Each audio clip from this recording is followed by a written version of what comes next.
The bloodroot tincture simmered over the small hearth as Catherine Silverwind crushed dried yarrow between her fingers, adding it pinch by pinch to the mixture. The cabin smelled of herbs and pine smoke, a sanctuary of healing amidst a world that had long since rejected her. Outside, the autumn wind carried whispers through Ravenhollow, whispers that had followed her for 28 years. "Silver witch, half-breed, cursed one." Kate tucked a strand of platinum hair behind her ear, her pale blue eyes focused on the task at hand. A child's life depended on this remedy, the only thing standing between little Thomas Weber and the fever that had nearly claimed 3 villagers already this season. The irony wasn't lost on her. They feared her, yet they needed her. The pendant around her neck caught the firelight, a silver wolf with a tiny sapphire eye, her mother's final gift. Kate's fingers touched it briefly, drawing comfort from the familiar weight against her skin. A sharp knock interrupted her thoughts. Kate wiped her hands on her apron and moved to the door, already knowing who waited on the other side. The scent of pine and fear gave him away. "Master Weber," she said, opening the door to reveal a man whose weathered face bore the strain of 3 sleepless nights. "The medicine is nearly ready." "Will it work?" His voice cracked with desperation. This same man had crossed the street to avoid her just last week, had pulled his son away when Kate approached the village well. Now he stood on her threshold, hat in hand, pride abandoned. "If the fever hasn't reached his heart, yes."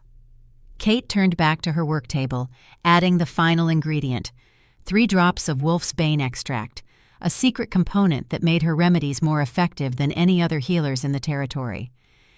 "Give him 1 spoonful every 4 hours. Keep him warm but not hot. If the fever hasn't broken by morning, return immediately." The man nodded, accepting the small bottle with hands that trembled slightly. He reached for a pouch of coins, but Kate shook her head. "Your wife left fresh bread yesterday. That's payment enough." Something flickered across his face. Gratitude, shame, perhaps both. He nodded once, then hurried down the path toward the village proper, where warm lights glowed in windows and smoke curled from sturdy chimneys. None would welcome Kate there after sundown. Once alone, Kate moved to her small window, gazing at the distant silhouette of the forest that marked the border of Ironmane territory. Beyond those ancient pines lay the lands of other packs, other alphas, other wars that had nothing to do with her. Or so she had always been told. Her enhanced senses caught the faint howl of a wolf patrol, Logan Ironmane's beta guards making their evening rounds. Ironmane. The name itself commanded respect across the Western territories. Logan ruled with an iron will and unflinching adherence to pack law. Under his leadership, the pack had prospered, expanding its borders and strengthening alliances with smaller packs who preferred protection to conquest. Kate had seen the Thane only once, years ago, when he passed through Ravenhollow on his way to the northern summit. Even from a distance, his power had been palpable, his golden eyes surveying his domain with the confidence of absolute authority. She had hidden in the shadows that day, knowing her presence would be considered an insult to such a pure-blooded alpha. A crash from outside startled her from her reverie. Kate moved silently to the door, grabbing the iron poker from beside the hearth. Living alone at the edge of the village had its dangers. Wolves who had been cast out sometimes prowled these borders, desperate and dangerous. She had learned long ago to defend herself. But the sound came again. Not the movement of a predator, but the stumbling crash of someone injured. Kate set the poker down and grabbed her medical satchel, caution warring with her healer's instinct. The night air bit at her skin as she stepped outside, her eyes quickly adjusting to the darkness. There, at the edge of her garden, a massive figure had collapsed against her herb fence, crushing the last of her summer sage. Even in the dim moonlight, she could see the dark stains spreading across the stranger's side. "Who goes there?" she called, approaching cautiously. The figure raised its head, and Kate froze. This was no outcast, no common wolf. The man's features were aristocratic, his bearing proud even in pain. His eyes, when they locked on hers, were the deep amber of a high-ranking alpha. "You must be the healer," he managed through clenched teeth. "I was told you help those who cannot seek aid elsewhere." Kate hesitated only a moment before moving forward. "You're losing blood. Can you walk?" He nodded grimly, accepting her support as she helped him into her cabin. In the light, she could see him clearly now. tall and powerfully built, with dark hair streaked with silver at the temples. His clothing, though torn and bloodied, was finely made. This was a wolf of status, far from his territory. As she eased him onto the bench by her table, she noticed the pendant hanging from his neck, a black thorn wrought in silver. "Blackthorn," she breathed, taking an involuntary step back. "You're from the Eastern Pack." His mouth curved in a pained smile. "Gabriel Hunter Blackthorn, at your service." He winced as he shifted position, though I admit, not at my best. Kate's mind raced. The Blackthorns were ancestral enemies of the Ironmane Pack. For decades, the two groups had maintained an uneasy peace, but tensions had been mounting. If an alpha from Blackthorn territory was found here, it could spark a conflict that would devastate both packs. "Why are you here?" she demanded, even as her healer's instincts compelled her to gather clean cloths and her surgical kit. "Not for war, if that's your fear." He grimaced as she cut away his shirt, revealing a deep wound that ran from his ribs to his hip, the distinctive mark of a silver blade. "I'm tracking hunters." Kate's hands stilled. The hunters. Every wolf child grew up fearing those whispered words. Humans who knew their secret, who had developed weapons specifically designed to kill their kind. "They're just stories," she said, though uncertainty colored her voice. Gabriel's eyes hardened. "Tell that to the families of 20 wolves slaughtered at our northern outpost last month," he hissed as she began cleaning the wound. "Or to Prince Alexander Ironmane, who was taken 3 nights ago while patrolling your western border." Kate nearly dropped her cloth. "Alexander? Logan's son?" Gabriel nodded grimly. "The hunters are real, healer, and they're not targeting just one pack anymore. They've evolved their tactics, their weapons." He gestured to his wound. "Silver-edged blades that prevent our natural healing, tracking devices to follow us to our territories." As Kate worked to close the wound, Gabriel explained how he'd tracked a hunter patrol to the neutral territory between their lands, only to discover they had established a base in the mountains. He had been ambushed while gathering intelligence, barely escaping with his life. "Why come to me?" Kate asked, as she applied a poultice of yarrow and comfrey to the now sutured wound. "Surely there are healers within your pack." Gabriel's eyes were intense as they studied her face. "Because you're neutral. Because I couldn't make it back to my territory." He paused. "And because there are rumors about you, Catherine Silverwind.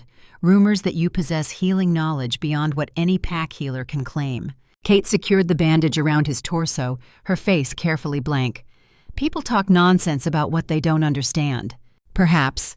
Gabriel attempted to sit up straighter, wincing with the effort. "Or perhaps there's truth in the whispers that you are more than you appear." Kate moved away, washing blood from her hands in a basin.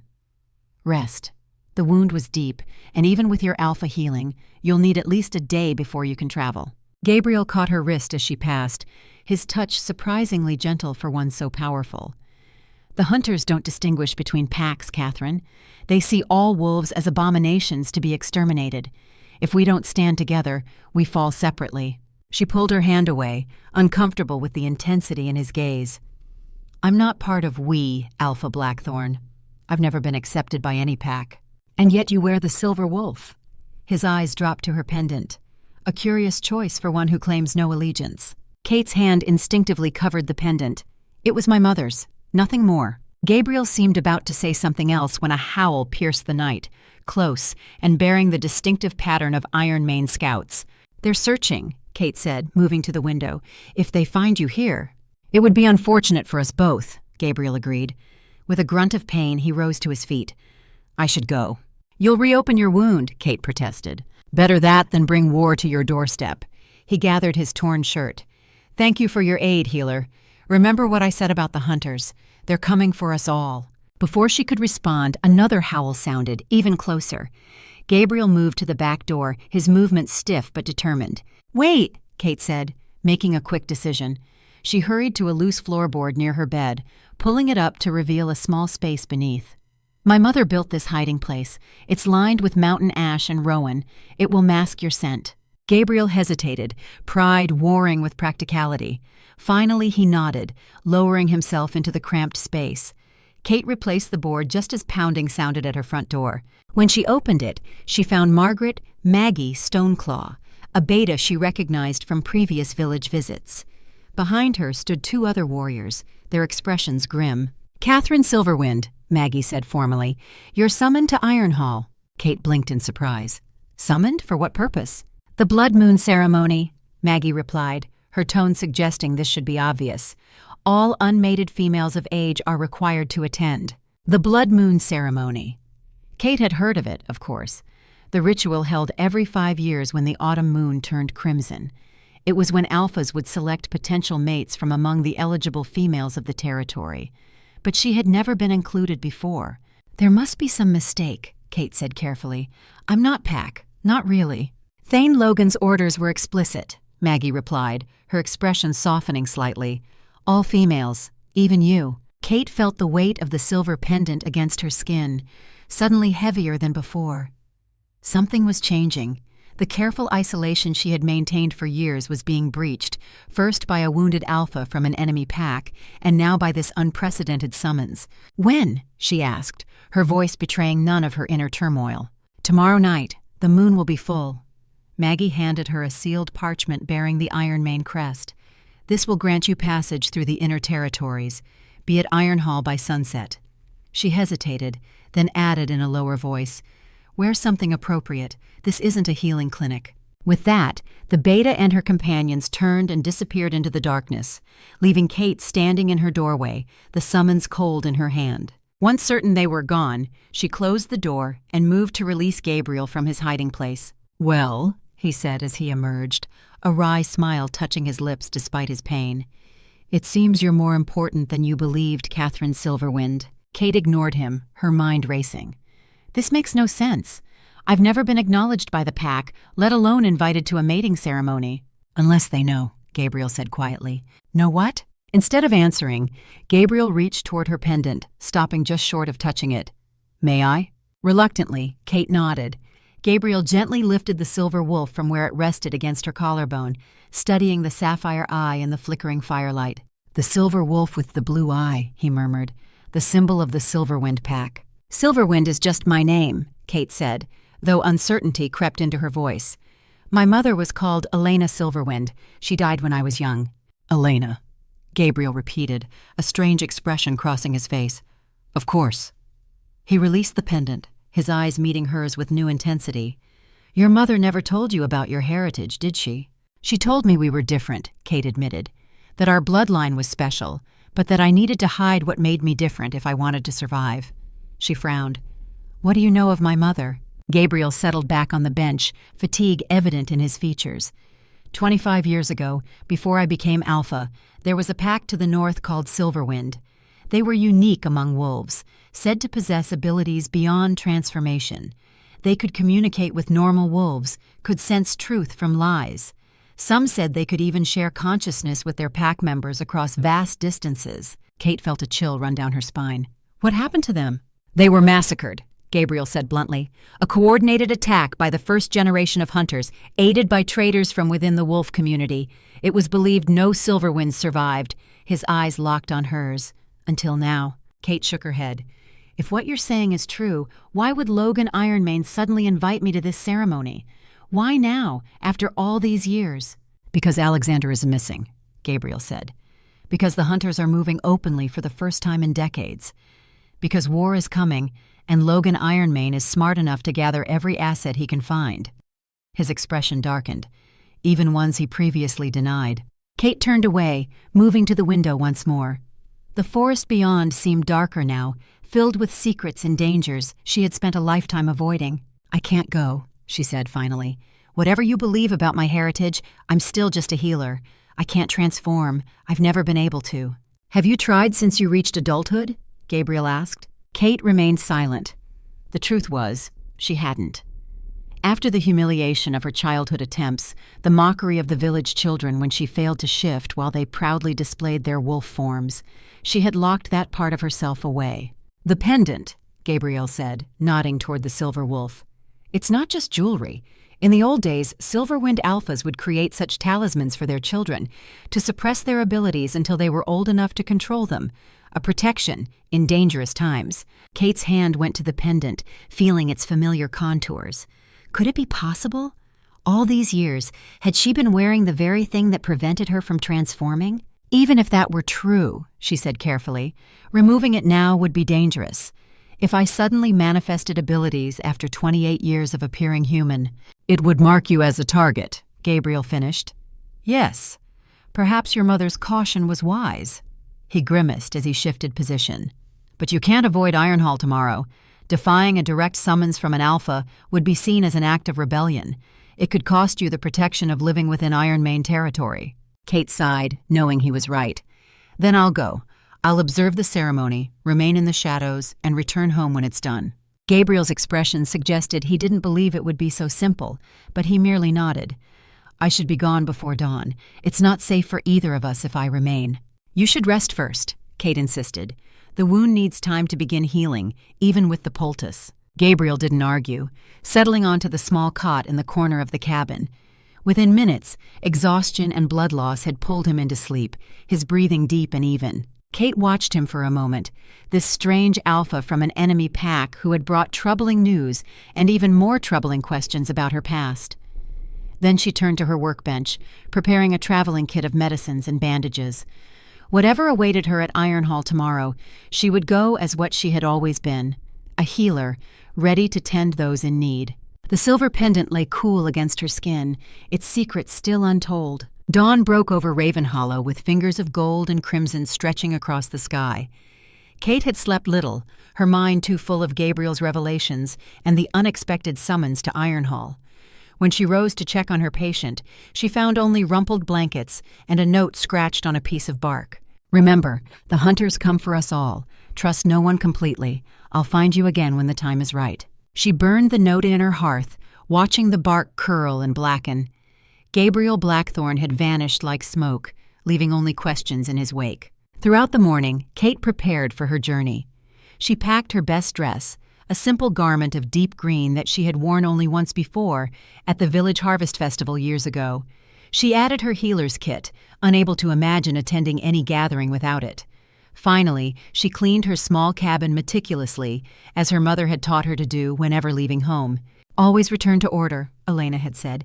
The world outside is chaos enough. As midday approached, Kate locked her door and set out on the path that would take her through Ravenhollow and beyond, into the heart of Ironmane territory.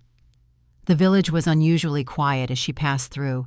Many of its inhabitants already departed for Ironhall. Those who remained watched her with curious eyes, whispering behind their hands at the sight of the outcast healer in her best dress, heading toward the ceremony that had never before included her. Kate kept her gaze forward, ignoring the stares and murmurs. At the village square, she was surprised to find a small figure waiting beside the ancient oak. Eliza, the baker's daughter, a child of 10 whose life Kate had saved 2 winters past during a bout of lung fever. "Miss Kate," Eliza said, holding out a small bundle wrapped in linen, "Mother said to give you these for your journey." Kate accepted the package, the warm scent of fresh bread reaching her nose. "Thank you, Eliza. Tell your mother I'm grateful." The girl nodded, then glanced around furtively before leaning closer. "Is it true what they're saying?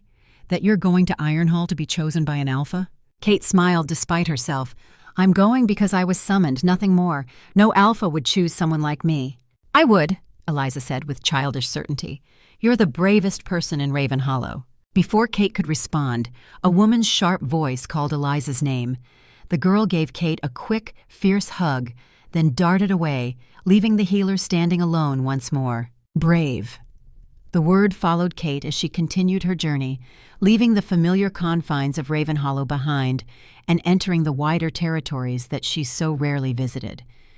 Was it bravery that had kept her healing, caring, living in a community that barely tolerated her, or merely stubborn survival? As the hours passed, the landscape changed. Small farming settlements gave way to more developed communities. The road improved, packed dirt becoming fitted stone. More travelers appeared, all heading in the same direction, all dressed in their finest clothing. Many cast curious or disdainful glances at Kate as they passed, clearly recognizing her as an outsider despite the sealed summons she carried. By late afternoon, Ironhall loomed on the horizon, a massive structure of gray stone and dark wood, built into the side of a mountain that marked the western boundary of Ironmane territory. Banners bearing the pack's emblem, an iron wolf's head against a crimson background, fluttered from its towers. Guards stood at attention along the approaching road, their expressions impassive as streams of visitors flowed past them. Kate felt a flutter of apprehension as she approached the main gate. She had never ventured this far into pack territory, had never stood before the seat of the Alpha's power. For a moment, she considered turning back, returning to the safety of her isolated cabin and whatever consequences might follow. Then she remembered Gabriel's warning about the hunters, about the missing prince, about war coming to their lands. Whatever role she was meant to play in the events unfolding around her, it would not be found by running away. She presented her summons to the guards at the gate. They examined the seal carefully, exchanging glances before nodding her through. As she passed beneath the massive stone archway, Kate felt a strange sensation, as though she were crossing a threshold not just into Ironhall, but into a destiny she had spent a lifetime avoiding. Inside the outer walls, a courtyard bustled with activity. Servants rushed to and fro, carrying platters of food and jugs of wine. Musicians tuned instruments in one corner, while workers arranged benches around a central dais. The air hummed with excitement and anticipation. A stern-faced woman in the formal attire of a beta steward approached Kate, clipboard in hand. "Name?" "Catherine Silverwind," Kate replied, presenting her summons once more. The woman's eyebrows rose slightly. "Ah, the healer from Ravenhollow." She made a notation on her list. "You'll be with the other unmated females in the East Wing. Follow me." Kate was led through a series of corridors and antechambers, each more elaborate than the last. Ironhall's interior revealed its true opulence: tapestries depicting hunt scenes and battle victories, furniture crafted from rare woods, silver sconces holding beeswax candles that filled the air with sweet smoke.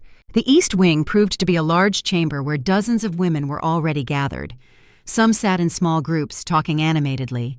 Others stood before mirrors, making final adjustments to elaborate gowns and jewelry.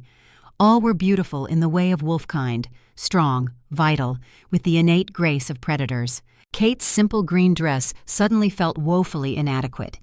She found a quiet corner and sat on a bench, placing her small pack beside her. No one approached her or acknowledged her presence, though she caught several curious glances and heard her name whispered more than once. The half-breed healer. "Can't even shift," I heard. Why would Thane Logan invite her? Kate kept her expression neutral, revealing none of the discomfort she felt. She had expected this treatment. It was little different from what she experienced in Ravenhollow, only magnified by the number and status of those delivering it. As she sat quietly observing the room, a tall woman approached, her bearing unmistakably that of a high-ranking wolf. Her gown was the color of fresh blood, her dark hair elaborately braided with gold threads. When she stopped before Kate, conversation throughout the chamber quieted, all eyes turning to watch. "So," the woman said, her voice carrying clearly in the sudden silence, "you're the witch from the border village." Her tone made the words an accusation rather than a question. Kate rose slowly, recognizing the challenge in the woman's stance. "I'm Catherine Silverwind, healer of Ravenhollow." "Victoria Frostpeak," the woman replied with a cold smile, "daughter of Beta Frostpeak, commander of the Northern Territories." She circled Kate slowly, making no effort to hide her assessment. "They say your potions can cure any ailment, that even alphas have sought your skills in secret." "Herbs and knowledge cure ailments," Kate replied evenly, "nothing magical about it." Victoria stopped directly before her, too close for comfort. "Then why are you here, healer? This ceremony is for potential mates, women who might strengthen the bloodlines of our alphas. What could you possibly offer with your diluted heritage?" Before Kate could respond, a commotion at the chamber's entrance drew everyone's attention. The beta steward had returned, her expression grave. "Ladies," she announced, her voice cutting through the tension, "the ceremony will begin shortly. However, there has been a change in protocol." Murmurs spread through the room as the steward continued. "Thane Logan requests that the healer Catherine Silverwind attend him immediately. The rest of you will proceed to the Great Hall as planned." Victoria's face flushed with angry color. Why would the Thane request her presence before the ceremony? The steward's expression remained impassive. "That is not for me to question, Lady Frostpeak. Now, if you will all prepare to process into the Great Hall." She gestured for Kate to follow her. As Kate gathered her pack and moved toward the door, Victoria's voice followed her, pitched low but clear enough to hear. "This isn't finished between us, healer." Kate followed the steward through a different series of corridors, ascending a spiral staircase that led to a heavy wooden door guarded by 2 warriors. They nodded respectfully to the steward, then opened the door without question. "Wait here," the steward instructed, gesturing Kate into what appeared to be a private study. "The Thane will join you shortly." With that, she withdrew, closing the door firmly behind her. Alone in the Alpha's private chamber, Kate took a slow breath, trying to calm her racing heart. The room spoke of power and tradition, weapons mounted on walls, ancient books lining shelves, a massive desk carved from a single oak trunk. Through a window, she could see the sun beginning to set, painting the western sky in shades of fire. The blood moon would rise soon. Whatever Logan Ironmane wanted with her, it would need to be resolved quickly if the ceremony was to proceed as planned. The door opened without warning. Kate turned, expecting to see the imposing figure of the Thane. Instead, a young woman entered, perhaps 19 or 20, with a gentle face and kind eyes that widened in surprise at the sight of Kate. "Oh, I didn't realize anyone was here," she said, her voice soft and melodic. "Are you waiting for Father as well?" "Father. This must be Sophia, Logan's daughter and Alexander's younger sister." Kate had heard of her, though they had never met. "Yes," Kate replied with a small bow of her head. "I'm Catherine Silverwind from Ravenhollow." "The healer!" Sophia's face lit with recognition. "I've heard so much about you. They say you saved an entire village from mountain fever last winter." Before Kate could respond, the door opened again. This time it was Logan Ironmane who entered, his powerful presence filling the room immediately. He was taller than Kate had remembered, broad-shouldered and imposing, with silver streaking his dark hair and beard. His golden alpha eyes assessed her with unsettling intensity. "Leave us, Sophia," he said, his deep voice gentle despite the command. The girl nodded, giving Kate a small smile before departing. When the door closed behind her, Logan moved to stand before the window, his back to Kate. "Catherine Silverwind," he said after a moment, "daughter of Elena." Kate remained silent, sensing that this was not a question. "I knew your mother," Logan continued, still gazing out at the darkening sky. "Many years ago, before she fled to Ravenhollow." "Fled?" Kate couldn't stop herself from echoing the word. Logan turned to face her then, his expression unreadable. "Yes. Elena Silverwind was once a respected member of this pack, a gifted healer like yourself. She left after the Northern Wars when the Silverwind pack was destroyed." Kate's mind raced, connecting this new information with what Gabriel had told her. "You knew. All these years you knew who I was." "I suspected," Logan corrected. "Elena never confirmed it, even when she sought permission to settle in Ravenhollow. She simply asked for protection for herself and her child." His eyes narrowed slightly. "Protection I granted, at considerable political risk." "Why summon me now?" Kate asked. "After all these years of pretending I didn't exist?" "Because my son is missing," Logan replied bluntly. "Taken by hunters who seem to know far too much about our patrol patterns, our weaknesses, our defenses." He stepped closer, his gaze intensifying. "I need someone who can sense deception, someone with Silverwind blood." Kate felt a chill run through her. "I don't know what you're talking about." "Don't you?" Logan's voice was dangerously soft. "Elena's daughter, raised in isolation, taught her mother's healing arts, never able to shift, yet somehow able to create remedies more effective than any pack healers, always knowing when someone speaks falsely to her." Kate remained silent, her hand instinctively rising to touch the silver pendant at her throat. "I need your gift, Catherine," Logan continued.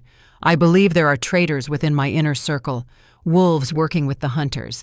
I need to know who I can trust if I'm to save my son and protect my pack." Before Kate could respond, a commotion erupted outside the door.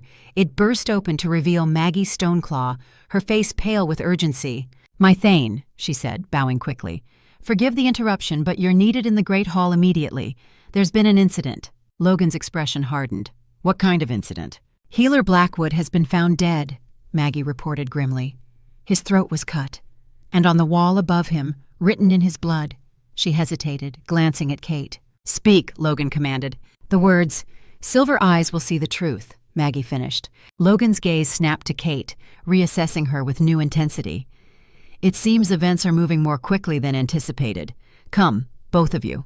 Kate followed the Alpha and his Beta through corridors now filled with confused and frightened guests. The news of the healer's murder had spread quickly, casting a pall over what should have been a night of celebration. The Great Hall of Ironhall was a vast chamber capable of holding hundreds. Its stone walls rose to a vaulted ceiling where iron chandeliers hung, filled with candles that cast flickering light over the assembled crowd. At the far end, a raised dais held a massive chair carved from ancient oak, the Alpha's seat. Before it, a circle had been inscribed on the stone floor, marked with runes that glowed faintly in the candlelight. As they entered, all eyes turned to them. Kate felt the weight of hundreds of stares, heard the whispers that followed her progress behind the Alpha. At the center of the hall, a space had been cleared around a body covered with a dark cloth. Even from a distance, Kate could smell blood and death. Logan strode directly to the dais, turning to address the assembled crowd. His voice carried effortlessly to every corner of the vast space. "My people," he began, his tone somber but controlled. "Tonight was to be a celebration, the blood moon ceremony, a time of union and renewal. Instead, we find ourselves confronted with treachery and murder." Murmurs swept through the crowd as Logan continued. "Healer Blackwood served this pack faithfully for 30 years.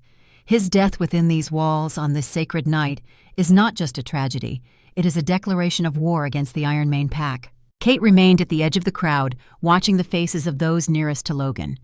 Gabriel had warned of traitors, of those working with the hunters. Were they here now, watching their plan unfold? "The ceremony will proceed," Logan announced, causing surprised exclamations throughout the hall. "We will not allow fear to dictate our actions. But first—" His gaze swept the crowd before landing on Kate. "Catherine Silverwind, approach the circle." A hush fell over the assembly as Kate moved forward. She felt Victoria Frostpeak's hateful stare boring into her back, sensed the confusion and suspicion from the gathered pack members. With each step toward the circle, she felt the weight of her mother's pendant against her skin, a cold reminder of secrets long kept. When she reached the edge of the inscribed circle, Logan descended from the dais to stand before her. "In times of crisis, we must embrace all our strengths," he said, his voice carrying to every corner of the hall. "Catherine Silverwind comes to us from Ravenhollow, where she has served as healer for many years.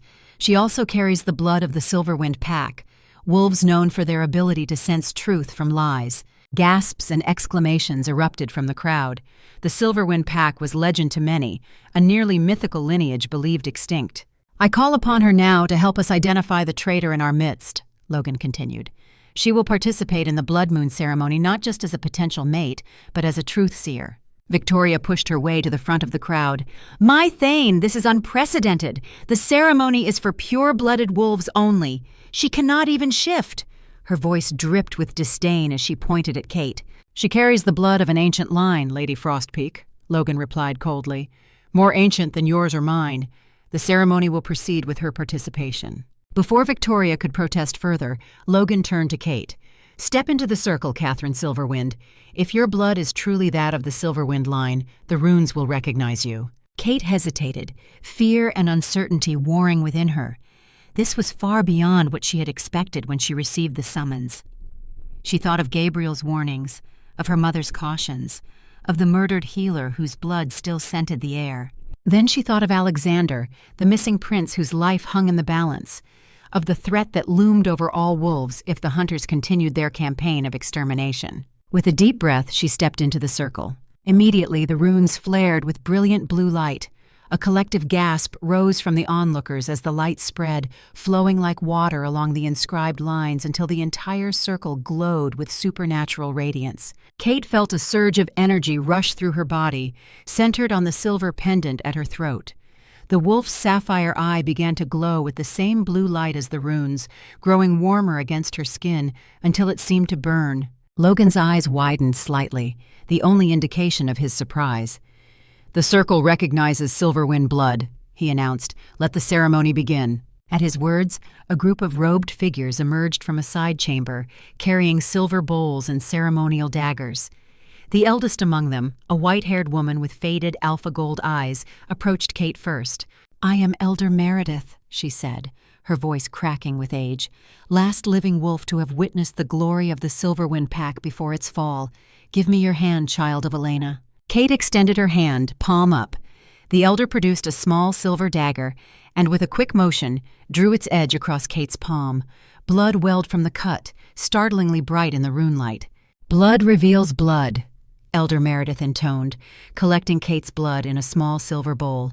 "Truth reveals truth." As the elder moved away to collect blood from the other participants, Victoria and 5 other women Kate didn't recognize, Logan stepped closer to Kate. "When the blood ritual is complete," he said in a low voice meant for her ears alone, "I want you to tell me which of my advisors speaks falsely when questioned about Alexander's disappearance. Can you do that?"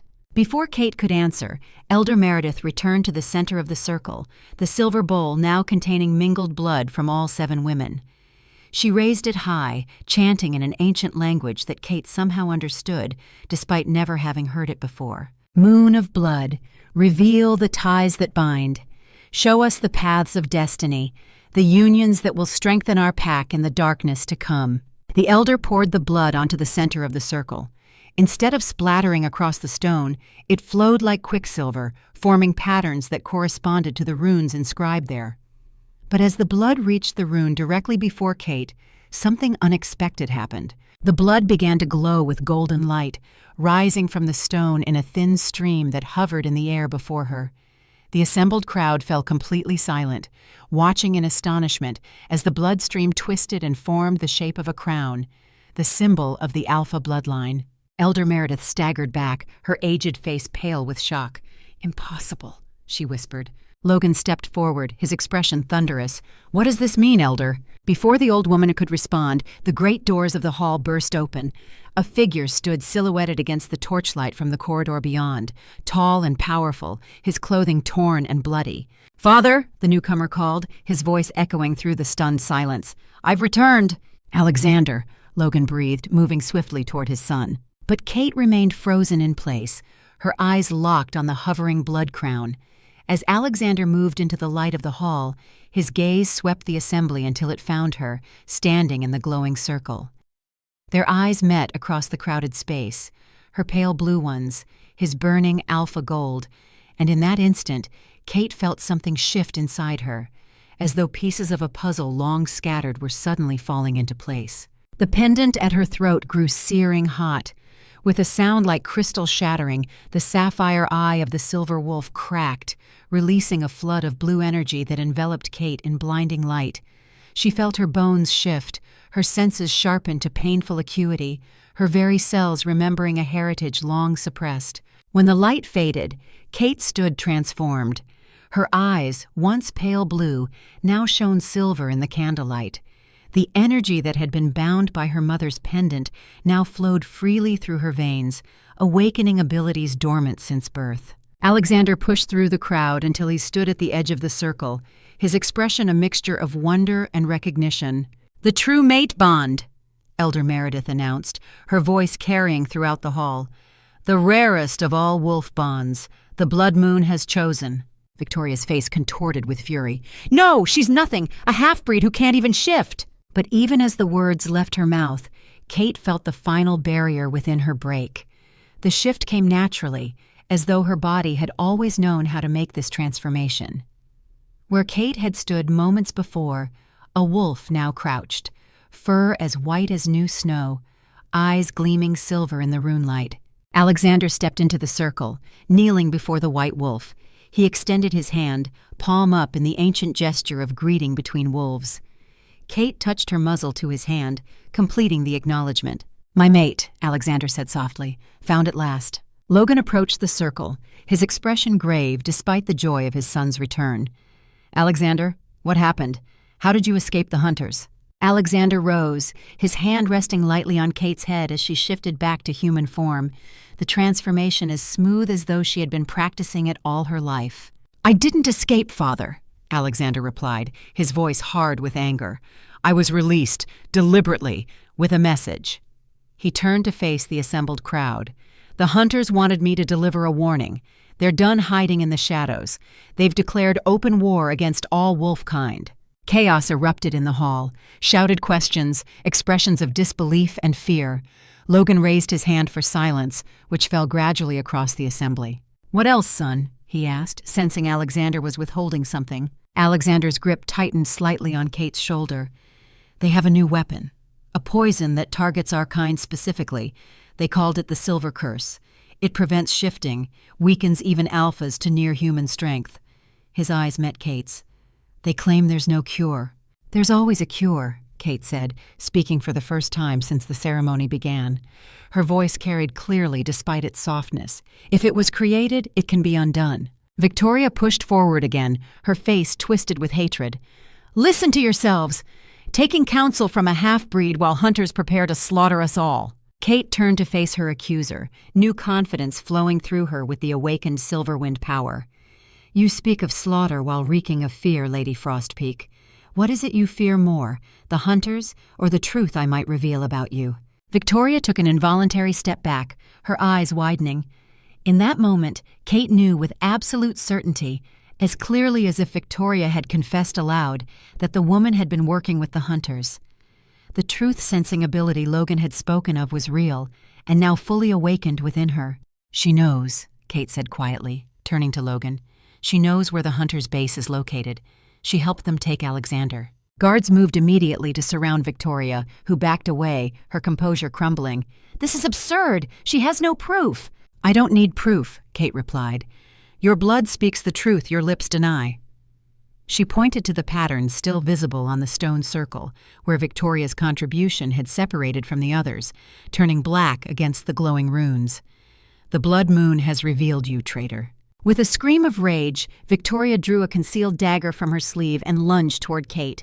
Alexander moved to intercept her, but Kate was faster, catching Victoria's wrist in a grip strengthened by her newly awakened wolf nature. Enough blood has been spilled, Kate said, forcing the woman to drop the weapon.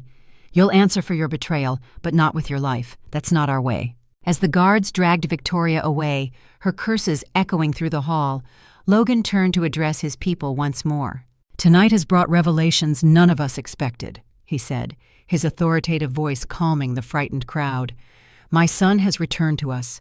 A traitor has been exposed, and a new ally has emerged from unexpected quarters. He gestured to Kate. The blood moon has spoken. Catherine Silverwind stands recognized not just as a truth-seer, but as the true mate of my son and heir. Alexander moved to Kate's side, taking her hand in his. The contact sent a current of energy between them, the mate bond making itself known, powerful and undeniable. The ceremony is concluded, Logan announced. Return to your quarters. Tomorrow, we prepare for war. As the crowd dispersed in murmuring groups, Alexander led Kate from the circle toward a side chamber where they could speak privately. Before they reached it, Elder Meredith intercepted them, her ancient face solemn. The awakening of your power brings hope, she said to Kate, but also great danger. The hunters didn't release Alexander out of mercy. She reached out a gnarled hand, touching Kate's arm lightly. They infected him with the Silver Curse. That's why they let him go, as a weapon, carrying contagion into the heart of Ironhall. Kate looked sharply at Alexander, truly seeing for the first time the unnatural pallor beneath his tanned skin, the slight tremor in his hands, the fever brightness in his eyes. How long? She asked the elder. 3 days, Meredith replied. Perhaps 4 before the curse takes full effect. After that, she shook her head grimly. Kate squared her shoulders, the healer in her taking precedence over all other concerns. Then I have work to do. She turned to Alexander, seeing not just the mate the ceremony had revealed, but a patient in desperate need. I'll need access to all the medicinal stores in Ironhall, and a messenger sent to retrieve my own supplies from Ravenhollow. Alexander nodded, a smile touching his lips despite the gravity of their situation. I always heard the Silverwind healer was a force to be reckoned with when treating patients. It seems the rumors were true. Kate felt a surge of determination, fueled by her newly awakened heritage and the mate bond humming between them. The hunters believe there's no cure for their silver curse. They're about to discover how wrong they are. As they moved deeper into Ironhall, Kate felt the weight of her mother's broken pendant against her skin, no longer a restraint, but a reminder of the legacy she now embraced. The path ahead was fraught with danger, the enemies numerous and powerful. But for the first time in her life, Catherine Silverwind was exactly where she belonged. The blood moon shone through the high windows of Ironhall, bathing the ancient stones in crimson light. The prophecy was in motion. The silver-eyed guardian had awakened at last. Dawn broke over Ironhall, painting the ancient stones with amber light. Kate had not slept. The events of the previous night played through her mind like scenes from a dream: the blood moon ceremony, the revelation of Victoria's betrayal, and most jarring of all, the awakening of her Silverwind heritage. She stood at the window of the chamber they had given her, a room befitting her new status as mate to the heir. Below, the courtyard bustled with activity as warriors prepared for what everyone now understood was coming: war with the hunters. The silver pendant lay on a table nearby, its sapphire eye shattered, its purpose served. For 28 years, it had suppressed her true nature. Now, with her abilities awakened, Kate felt both liberated and overwhelmed. Every scent was sharper, every sound clearer. The emotions of those around her registered not just in their expressions and words, but in subtle shifts of scent that she instinctively understood. Most disorienting of all was the mate bond. Even now, with Alexander across the fortress meeting with his father's war council, she could sense his presence like a golden thread connecting them. His emotions flickered along that connection: determination, concern, and beneath it all, a simmering pain that confirmed Elder Meredith's diagnosis. The silver curse was spreading through his system. A knock at her door pulled Kate from her thoughts. She opened it to find Maggie Stoneclaw, the beta who had delivered her summons to Raven Hollow. "The Thane requests your presence in the healing chambers," Maggie said, her manner markedly more respectful than it had been the day before. "Prince Alexander's condition has worsened." Kate grabbed her healer's satchel, following Maggie through Ironhall's labyrinthine corridors. The fortress hummed with tension, wolves moving with purpose as preparations for conflict accelerated. News of Victoria's betrayal had spread, along with rumors about Kate's newly revealed heritage. She felt eyes following her progress, gazes that ranged from curious to hopeful to deeply suspicious. The healing chambers occupied the eastern wing of Ironhall, a series of rooms designed for the treatment of the Pack's sick and wounded. With Healer Blackwood murdered, the space was now supervised by his apprentice, a nervous young wolf named Toby, who looked immensely relieved when Kate entered. "Lady Silverwind," he greeted her, the title still unfamiliar to Kate's ears. "Thank the moon you're here. The prince collapsed during the war council." Alexander lay on a bed of furs, his powerful frame unnaturally still. Logan stood beside him, his face carved from stone as he watched his son struggle against the curse ravaging his body.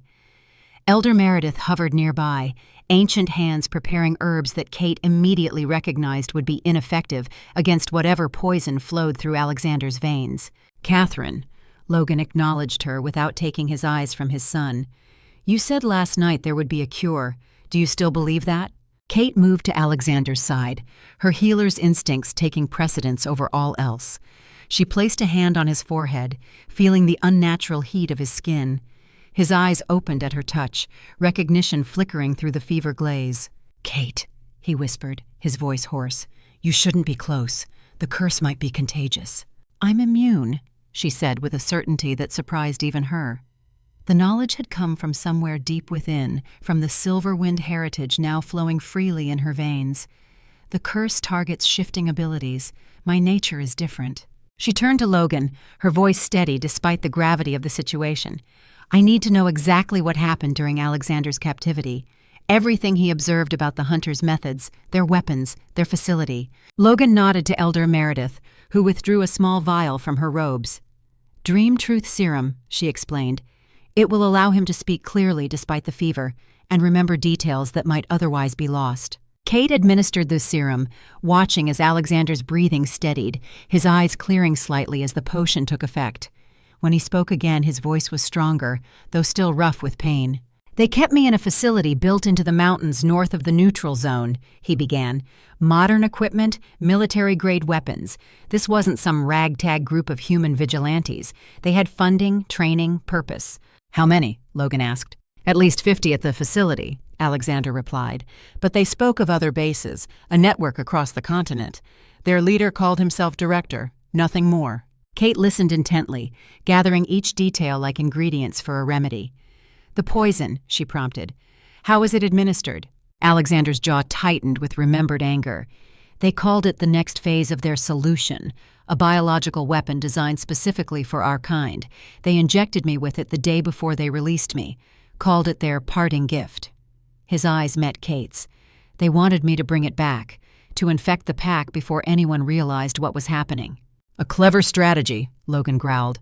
One that might have worked if not for Catherine's abilities. Kate examined the injection site on Alexander's arm, a small puncture surrounded by a spreading pattern of silver-gray veins visible beneath his skin.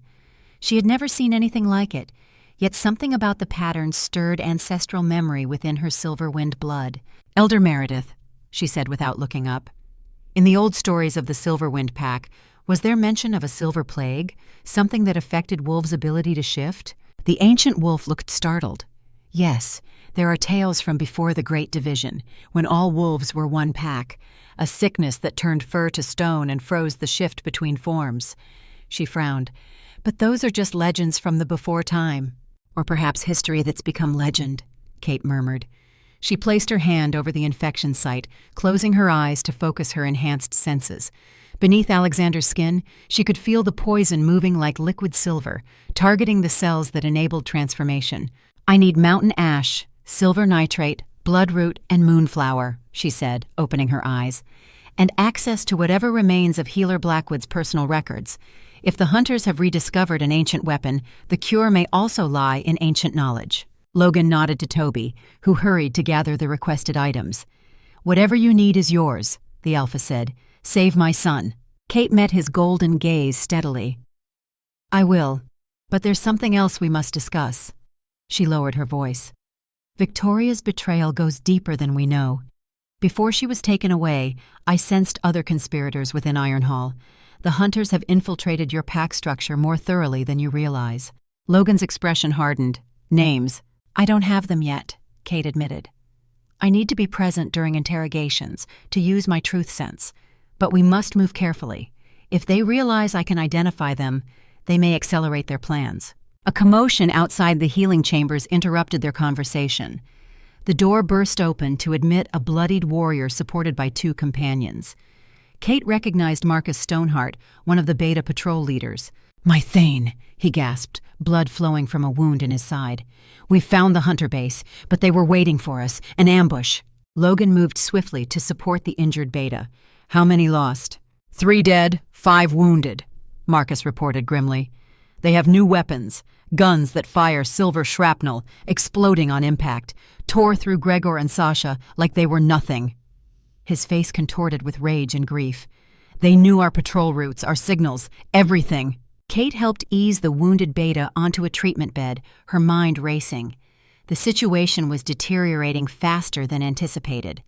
If the hunters were launching offensive strikes now, it meant they were confident in their advantage, or desperate to eliminate the Ironmane pack before Kate could develop a cure for their biological weapon.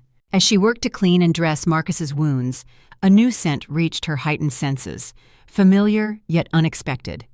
She turned toward the door just as Gabriel Blackthorne strode in, his powerful presence commanding immediate attention. "Blackthorne," Logan growled, instinctively moving to place himself between the Eastern Alpha and his wounded son. "You have extraordinary courage entering my territory uninvited during wartime." Gabriel's amber eyes swept the room, lingering briefly on Kate before focusing on Logan. "I come under the ancient code of mutual aid, Ironmane. When all wolves face extinction, old rivalries must be set aside." "Fine words," Logan replied, his voice dangerous. "But you'll forgive my skepticism when one of my own has just betrayed us to the hunters." "Victoria Frostpeak," Gabriel nodded. "News travels fast, but I bring information more valuable than platitudes. The hunters aren't working alone. They've allied with something far worse, something our ancestors fought millennia ago." Elder Meredith gasped, her aged face paling. "The Silver Ones! They've returned!" "Silver Ones?" Kate repeated, the term stirring something in her newly awakened memories. Gabriel turned to her, his expression grave. "Creatures neither human nor wolf, created in the before time when dark magic still flowed freely. They were believed vanquished during the Great Division." His eyes moved to Alexander's prone form, focusing on the silver-gray veins spreading from his injection site. "That is their handiwork. The silver curse is their creation, not the hunters." Logan's eyes narrowed. "How do you know this, Blackthorn?" "Because they approached me first," Gabriel admitted. "Offered an alliance against the Iron Mane in exchange for protection from the Hunters. I refused." He pulled aside his shirt to reveal a wound similar to Alexander's, though less advanced. This was their response. Kate moved immediately to examine Gabriel's wound, her healer's instinct overriding pack politics. The infection pattern was identical to Alexander's, confirming his story. But more than that, her truth sense told her Gabriel spoke without deception. "How long ago were you infected?" she asked. 5 days, Gabriel replied. "It progresses more slowly in pure alphas, but the outcome is the same. Eventually, it will reach my heart, and I'll be unable to shift again. After that, death comes quickly." Logan's expression remained suspicious, but Kate could sense the calculations behind his eyes. 2 rival alphas infected with the same deadly curse, both packs facing the same enemy. The political landscape was shifting as rapidly as Kate's own identity had transformed. "If what you say is true," Logan said finally, "then we face a threat greater than either of our packs can handle alone." "More than that," Elder Meredith interjected, her voice quavering with age and fear. "If the Silver Ones have truly returned, all wolfkind stands on the precipice of extinction." She turned rheumy eyes toward Kate. "Unless the prophecy speaks true." All eyes in the room turned to Kate, who suddenly felt the weight of expectations she'd never asked for. "What prophecy?" The elder shuffled to a shelf of ancient texts, withdrawing a scroll case that looked centuries old. From it, she extracted a fragile parchment covered in faded script and symbols. "When darkness rises from silver depths, a guardian shall emerge with eyes of moonlight," she read, her finger tracing the ancient words. "Born of the oldest bloodline, awakened by true mate's call, she alone may bridge the broken circle and heal the wounds of ancient wars." Kate's throat went dry as the elder continued. "She shall know truth from lies, life from death, and in her hands the silver curse becomes silver salvation. 2 packs divided shall unite behind her banner, and the Silver Ones shall be cast back into shadow once more." Silence fell across the healing chambers as the final words hung in the air. Kate looked from the elder to Logan to Gabriel, seeing in each face a different reaction to the prophecy: hope, skepticism, calculation. Alexander's voice broke the silence, stronger than it had been since she entered. "Do you believe in fate, Catherine Silverwind?" Kate moved to his side, taking his hand in hers. The mate bond flared between them, warm and real amidst the swirl of legend and prophecy. "I believe in healing," she replied simply. "In finding solutions when others see only problems. In doing what must be done regardless of ancient texts." Logan nodded, seeming satisfied with her answer. "Then we proceed practically. Blackthorn, you say you've encountered these Silver Ones. What more can you tell us about their weaknesses?" As Gabriel shared intelligence about the mysterious enemies, Kate turned her attention back to Alexander's wound. The silver pattern had spread further up his arm in the short time they'd been talking. If the disease followed the pattern she suspected, it would reach his heart within days, perhaps hours. She needed to act now, prophecy or no prophecy. "I need a private laboratory," she announced, interrupting the tactical discussion. "And I need blood samples from both infected alphas, as well as from uninfected wolves of varying ranks." Logan raised an eyebrow at her tone, but nodded to Toby. "Show her to Blackwood's private workshop. Anything she requires is to be provided immediately." As Kate gathered her supplies, she felt Gabriel's eyes following her movements. When she passed near him, he spoke low enough that only she could hear. "Your mother would be proud," he said. "Elena always believed you would find your true path when the time was right." Kate paused, studying his face with her new truth sense. "You knew her well," she stated, rather than asked. A shadow of old pain crossed Gabriel's features. "She was my sister's closest friend. When the Silverwind massacre occurred, Elena was visiting our territory. It's the only reason she survived." The revelation sent a jolt through Kate. Another piece of her past, another connection she'd never known existed. "There's much you haven't told me," she said. "There's much none of us know," Gabriel replied. "But time grows short for such histories." He gestured to the silver veins creeping up his arm. "Save your mate first. The past will still be waiting when this crisis ends." Kate nodded, continuing on her way. As she followed Toby through the corridors, her mind processed everything she'd learned since stepping into Ironhall. In less than a day, she'd gone from isolated healer to prophesied savior, from packless half-breed to mate of the Iron Mane heir. It was too much to absorb completely, so she focused on what she knew best: healing. Whatever this silver curse was, whatever these silver ones might be, she would find a way to combat the poison flowing through Alexander's veins. Everything else, politics, prophecies, pack alliances, could wait. Healer Blackwood's workshop proved to be a treasure trove of medicinal knowledge. Shelves lined with ancient texts, cabinets filled with herbs both common and rare, and a fully equipped laboratory space with modern scientific equipment alongside traditional alchemical apparatus. The murdered healer had been both traditionalist and innovator, it seemed. Kate immediately set to work, examining blood samples from Alexander and Gabriel under a microscope. What she saw confirmed her suspicions. The silver substance wasn't just a poison, but something more insidious. It attacked on a cellular level, transforming the very essence that allowed werewolves to shift between forms. Hours passed as she tested combinations of herbs and minerals, seeking something that would counteract the silver agent without killing the host. Outside, she sensed the fortress continuing its war preparations, felt through the mate bond Alexander's determination to join the council discussions, despite his weakening condition. A knock at the door interrupted her concentration.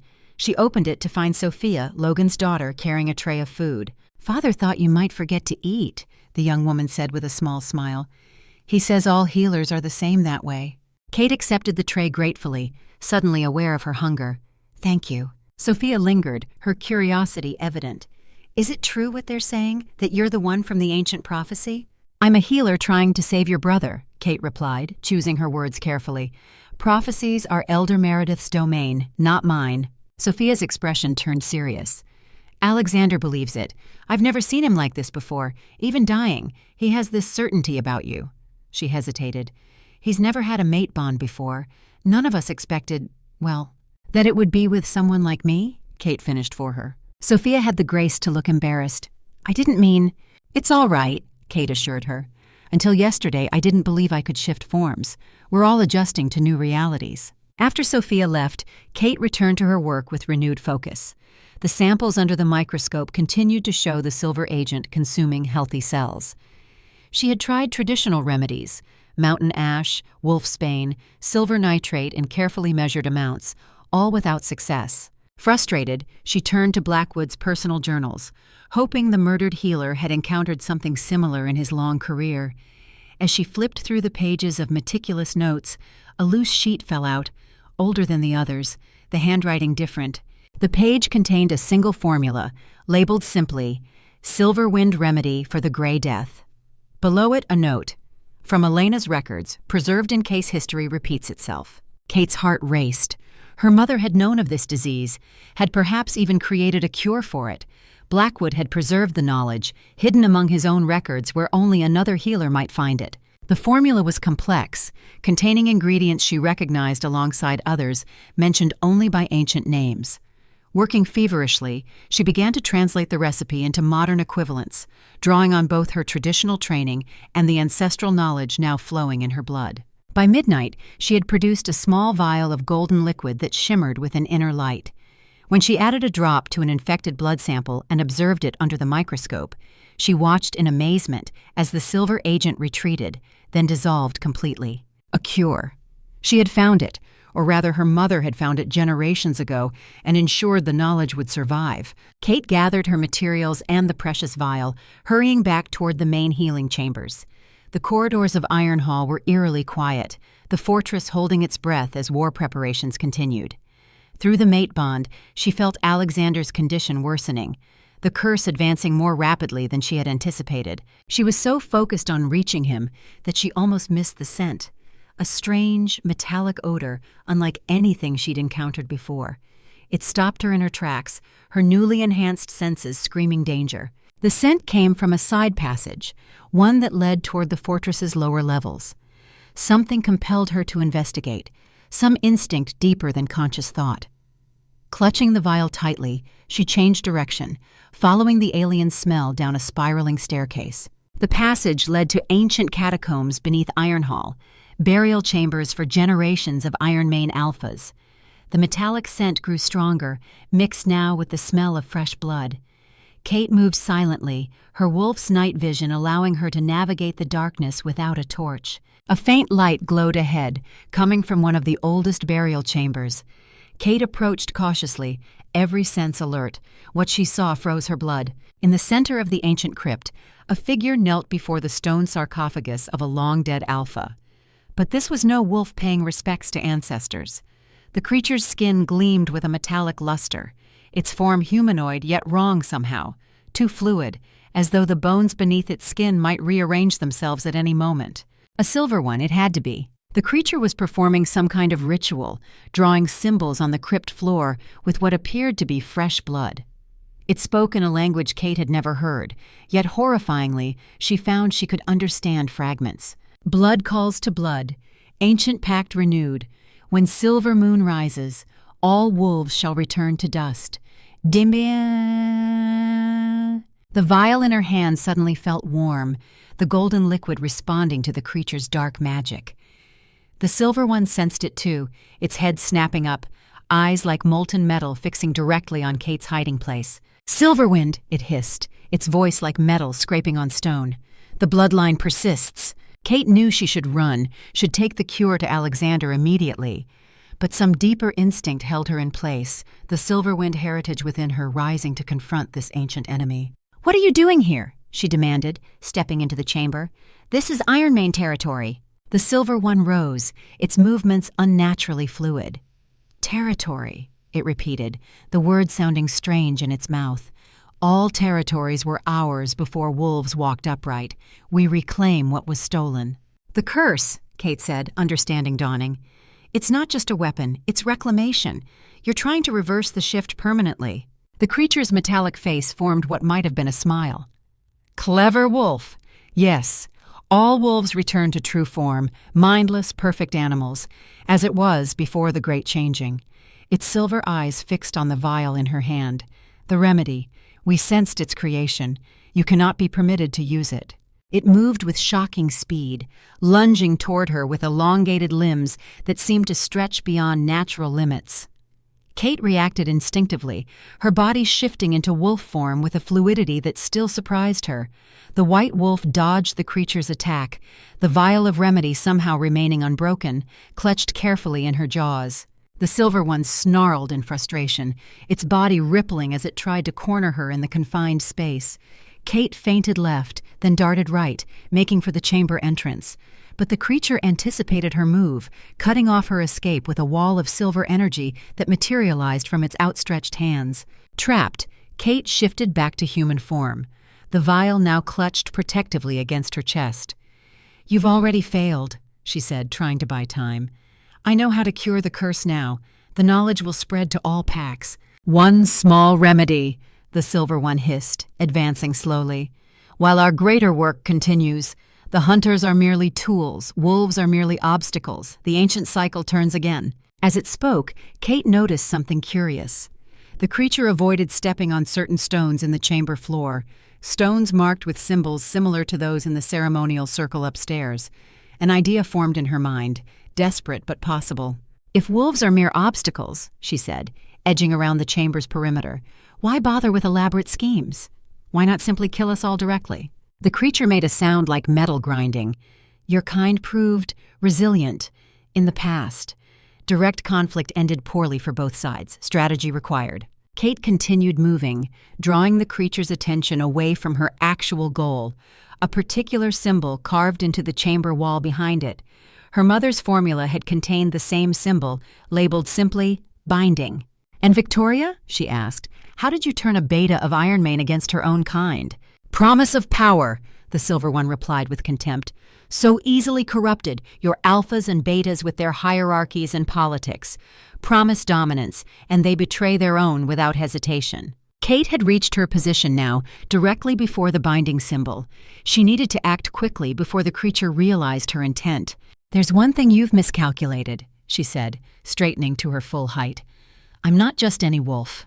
With that, she pressed her palm against the ancient symbol, releasing a drop of the golden remedy onto the stone. The reaction was immediate and dramatic. The symbol flared with blinding white light, sending energy coursing through similar markings throughout the chamber. A network of protective magic laid centuries ago, when knowledge of the Silver Ones still lingered in living memory. The creature shrieked, its metallic body contorting as the activated protection circle constrained its movement. "Silverwind Witch!" it spat, struggling against the ancient magic. "Others will come. The cycle cannot be stopped." "Perhaps not," Kate acknowledged, already backing toward the exit. "But it can be delayed long enough for us to prepare." She didn't wait for its response, turning to race through the catacombs back toward the upper levels of Ironhall. The cure still clutched tightly in her hand, she burst into the main corridor, nearly colliding with a group of guards led by Logan himself. "Catherine!" the Alpha exclaimed, taking in her disheveled appearance and the wild look in her eyes. "We've been searching everywhere. Alexander's condition has worsened critically." "I have the cure," she gasped, holding up the vial. "But we have bigger problems. There's a Silver One in the catacombs, performing some kind of ritual with blood magic. I've temporarily bound it, but the binding won't hold forever." Logan's expression darkened. "Guards, secure the catacombs. Full battle protocol." He turned back to Kate. "You've found a cure?" "My mother's formula," she confirmed. "Take me to Alexander." They hurried to the healing chambers, where Kate found not only Alexander but Gabriel as well, both alphas now in advanced stages of the Silver Curse. The silver veins had spread across Alexander's chest, dangerously close to his heart. Gabriel's condition was only slightly better, his alpha strength giving him perhaps hours more before the curse became terminal.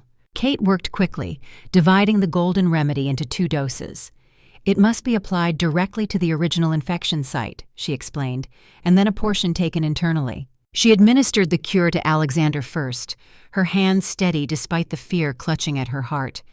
The mate bond between them had weakened as the curse advanced, but she could still feel him fighting, still sense his indomitable will refusing to surrender. As the golden liquid touched the silver veins on his skin, an immediate reaction occurred. The metallic poison retreated, the unnatural color fading as healthy flesh tone returned. Alexander gasped, his back arching as the remedy worked through his system, battling the curse that had nearly claimed him. Kate moved quickly to Gabriel, administering the second dose with equal care. The Eastern Alpha's reaction was less dramatic but equally effective, the silver veins receding visibly as the remedy counteracted the curse. "You've done it," Elder Meredith whispered, watching in awe as both alphas began to recover. "The prophecy speaks true." Kate ignored the comment, focusing solely on monitoring her patients. Prophecies and legends meant nothing compared to the practical reality of healing. She checked vital signs, watched for adverse reactions, and finally allowed herself to breathe normally when both Alexander and Gabriel showed clear signs of recovery. Alexander reached for her hand, his grip already stronger. "Kate," he murmured, his golden eyes clearing. "I saw you, while I was under, fighting something in the catacombs." Kate looked up in surprise. "That's not possible. You were here the entire time." "The mate bond," Elder Meredith explained. "In times of greatest need, true mates may share consciousness, see through each other's eyes." Logan cleared his throat, drawing everyone's attention. "Whatever mystic bond you share can be discussed later. Right now, we have a Silver One contained in our catacombs, and likely more preparing to attack." He looked at Kate. "You've bought us time with this cure, but the larger threat remains." Gabriel pushed himself to a sitting position, his color improving by the minute. "We need to unite the packs," he said. "All of them, not just Ironmane and Blackthorn. If the Silver Ones have truly returned, this goes beyond our territorial disputes." Logan's expression remained guarded. "Unity sounds noble in theory, Blackthorn, but centuries of distrust aren't erased in a day, even facing a common enemy." "They don't need to be," Kate interjected. Both alphas turned to her, surprised by her firm tone. "The packs don't need to trust each other. They just need to trust me." "You?" Logan's eyebrow rose skeptically. "The neutral party," Gabriel said thoughtfully. "The Silverwind healer, bound to both East and West through blood and bond." Kate nodded. "I can distribute the cure to all packs regardless of territory. And I can identify the traitors within each pack, those corrupted by the Silver One's promises of power." Alexander swung his legs over the side of the bed, testing his returning strength. "It could work. Kate's neutral status gives her access no alpha could claim." He looked at his father, and with Victoria's betrayal exposed, the Pax need to know this threat transcends our old rivalries. Logan was silent for a long moment, the weight of centuries of Pack tradition visible in his expression. Finally, he nodded once, the decision made. Very well. Catherine Silverwind will serve as emissary between the Packs. She will distribute the cure and identify traitors using her Silverwind abilities. His golden alpha eyes fixed on her with new intensity. But remember this, you may be of Silverwind blood, you may be mate to my son, but the final authority within Ironmane territory remains mine. Of course, Thane, Kate acknowledged, recognizing the delicate political balance Logan sought to maintain. Gabriel rose from his bed, moving with increasing steadiness as the cure continued its work. I will return to my territory immediately, prepare my pack for what's coming. The cure formula must be mass-produced quickly. I've already prepared notes for your healers, Kate said, handing him a sealed packet.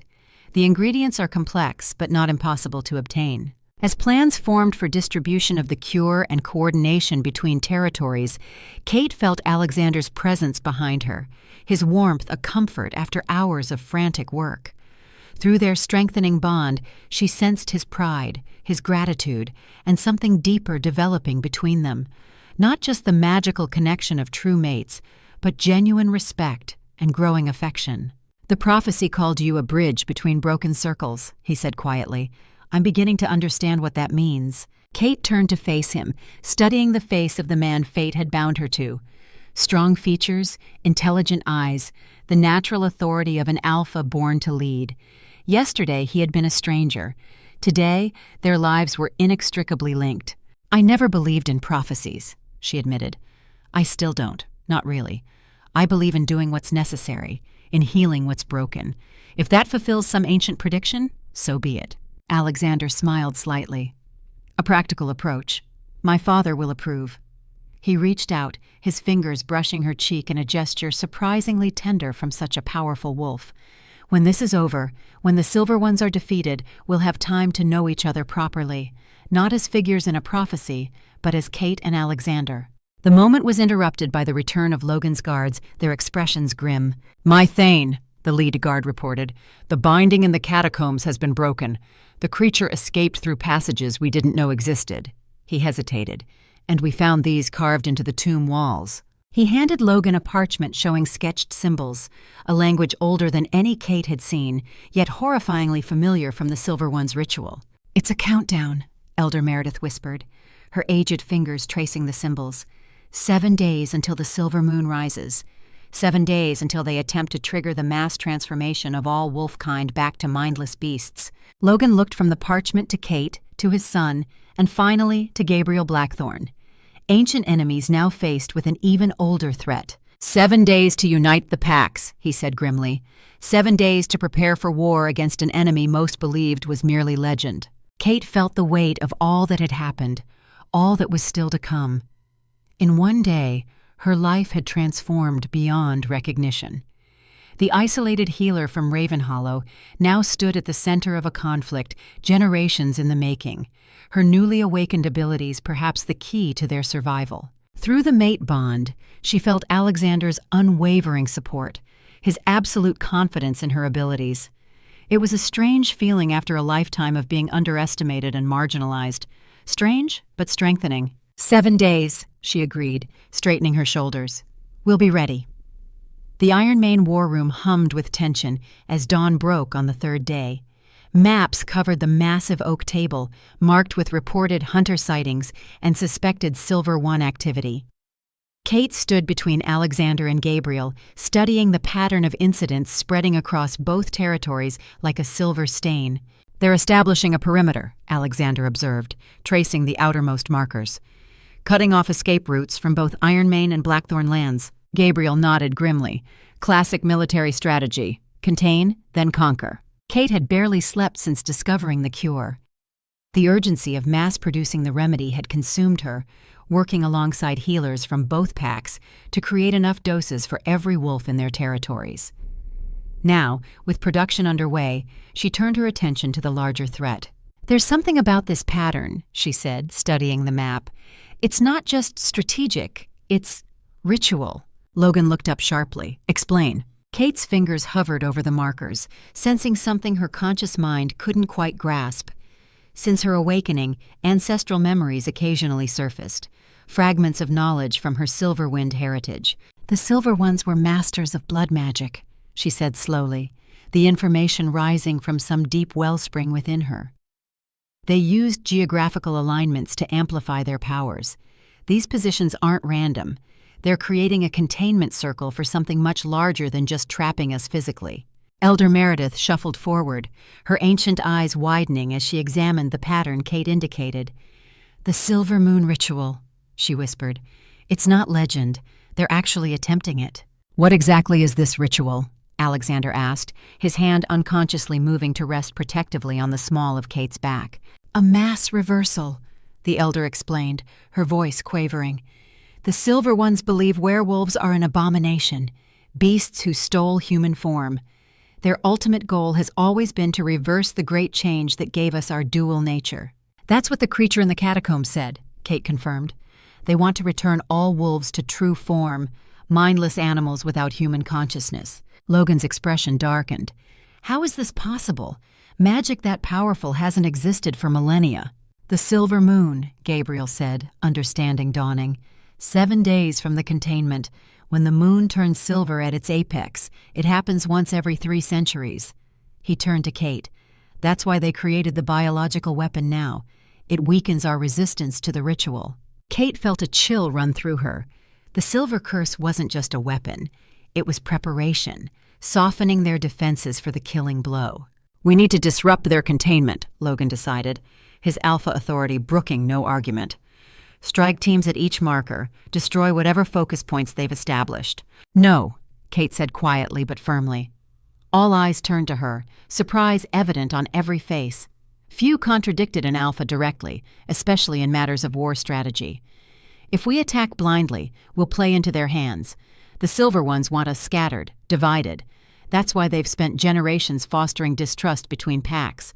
Logan's golden eyes narrowed. "You propose an alternative?" "We need to understand their ritual completely before we act," Kate replied.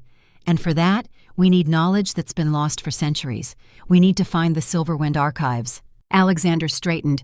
"The archives were destroyed in the massacre. Nothing remained." Kate touched the silver wolf pendant that hung once more around her neck, reforged by Ironhall's metalsmith after its shattering. "My mother preserved some knowledge, passed through Healer Blackwood to me. There must have been other survivors who did the same." Elder Meredith nodded slowly.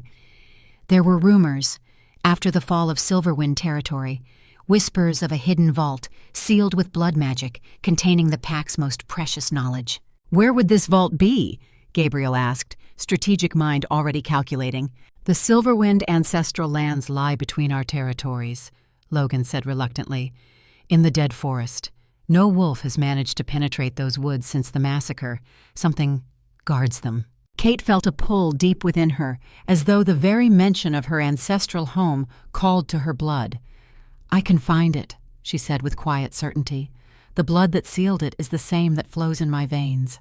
Alexander's jaw tightened. "It's too dangerous. We've lost scouts in those woods.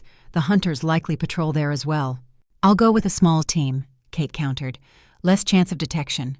And I need to go, Alexander. The knowledge in that vault may be our only hope of stopping the Silver Moon ritual." Logan studied her for a long moment, then nodded decisively. "Catherine is right. A small team, our best scouts. You leave in 1 hour." His gaze shifted to his son. "Alexander will lead the mission."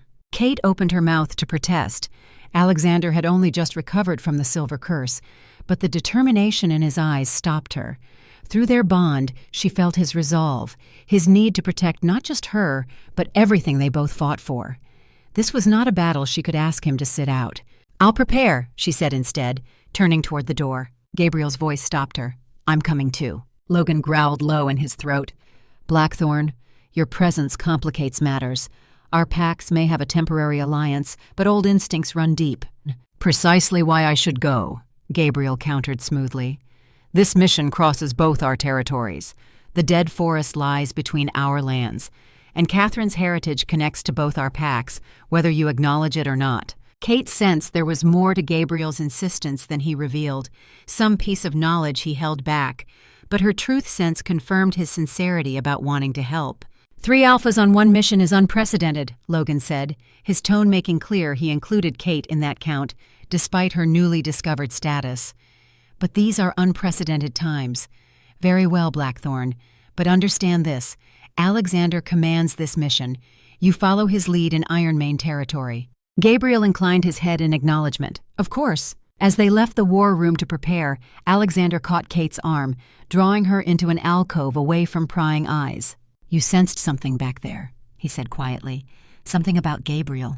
Kate nodded, still adjusting to having a mate who could sense her emotions through their bond. He's not being entirely forthcoming about his interest in the Silverwind archives, but he's not working against us either. His concern is genuine. Alexander's expression remained troubled. I don't like it. Blackthorn may be our ally against the Silver Ones, but centuries of rivalry don't vanish overnight. We need him, Kate said simply. I can't explain it, but I feel it, just as I feel the pull toward the dead forest. My Silverwind blood recognizes what my conscious mind doesn't yet understand. Alexander sighed, then surprised her by pressing a gentle kiss to her forehead. I'm still getting used to this, having a mate whose instincts I need to trust even when they conflict with my own. The tender gesture warmed her. Their relationship had developed at a dizzying pace, the mate bond accelerating what would normally take months or years to build.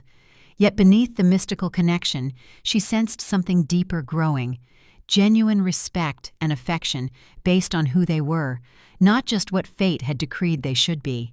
This is new territory for both of us, Kate acknowledged. I spent my life as an outsider.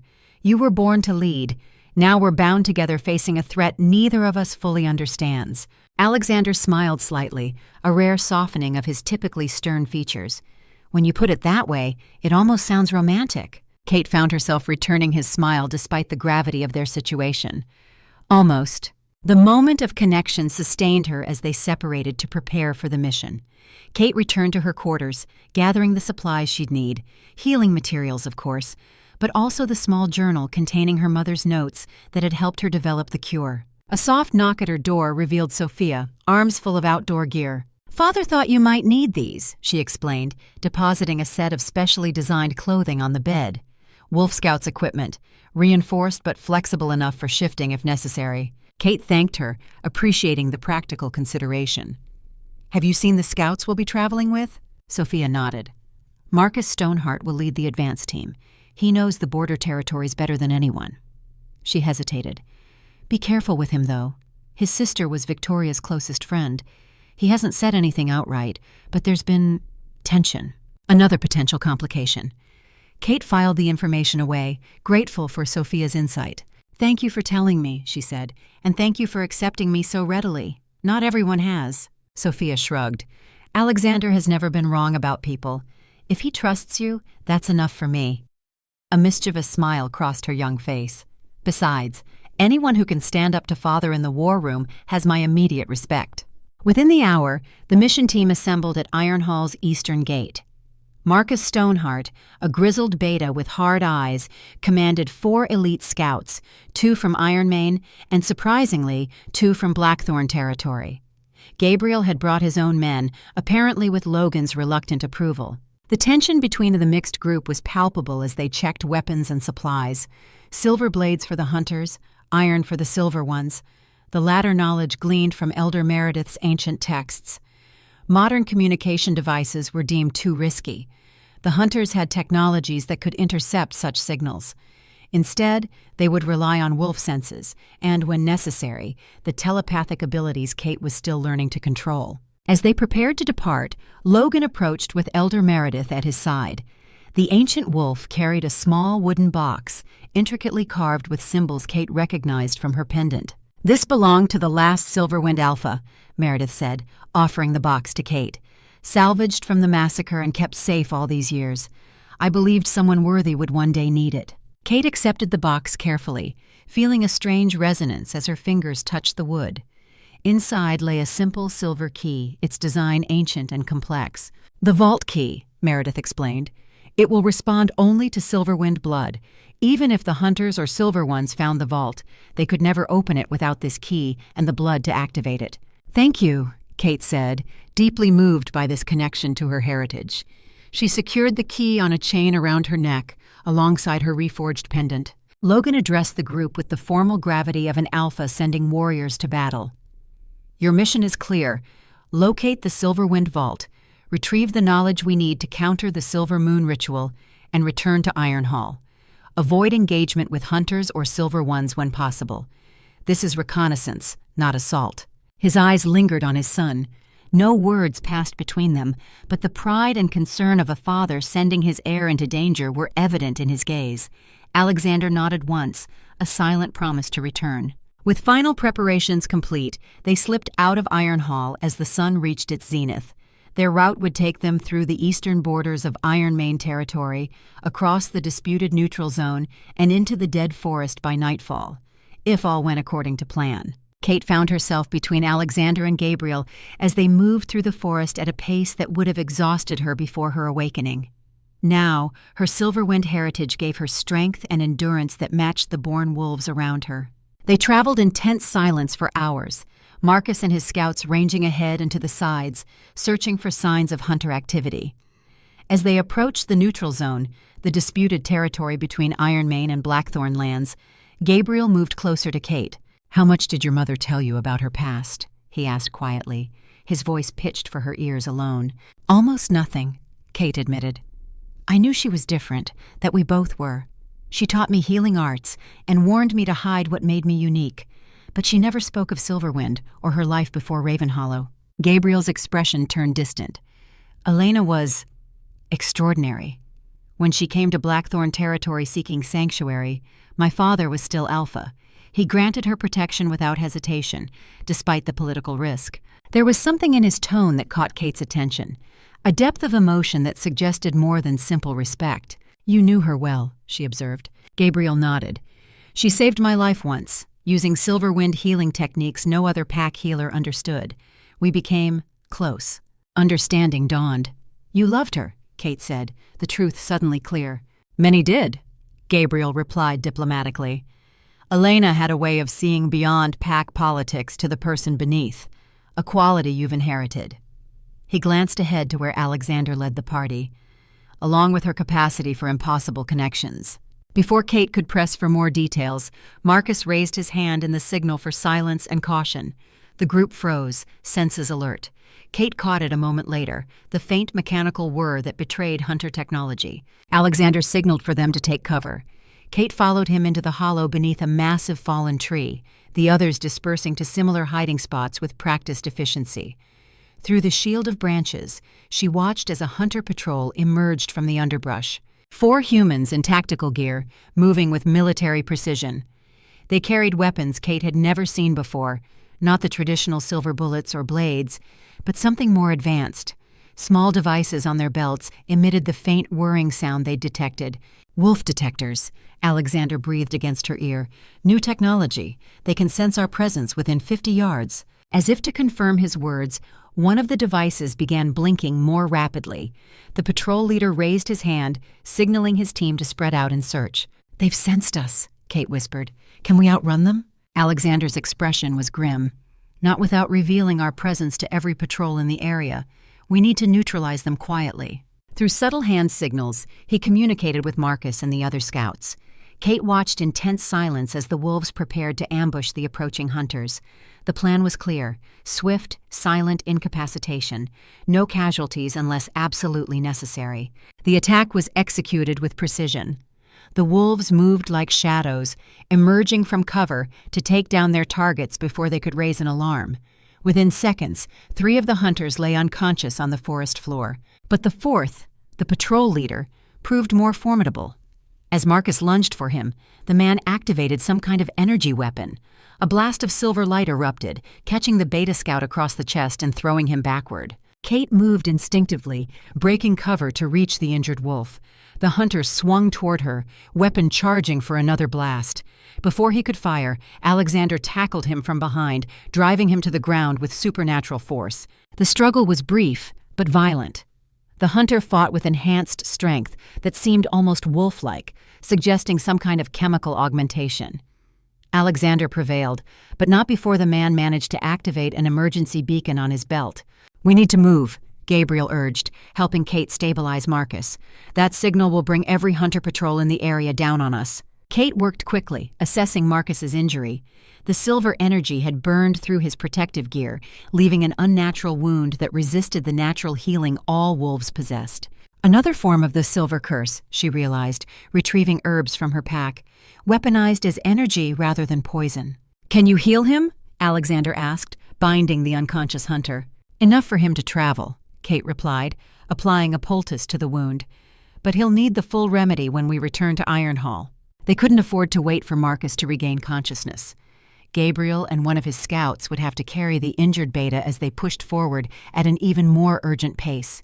The activated beacon meant hunter reinforcements would arrive within the hour. As they moved deeper into the neutral territory, Kate noticed the landscape changing subtly.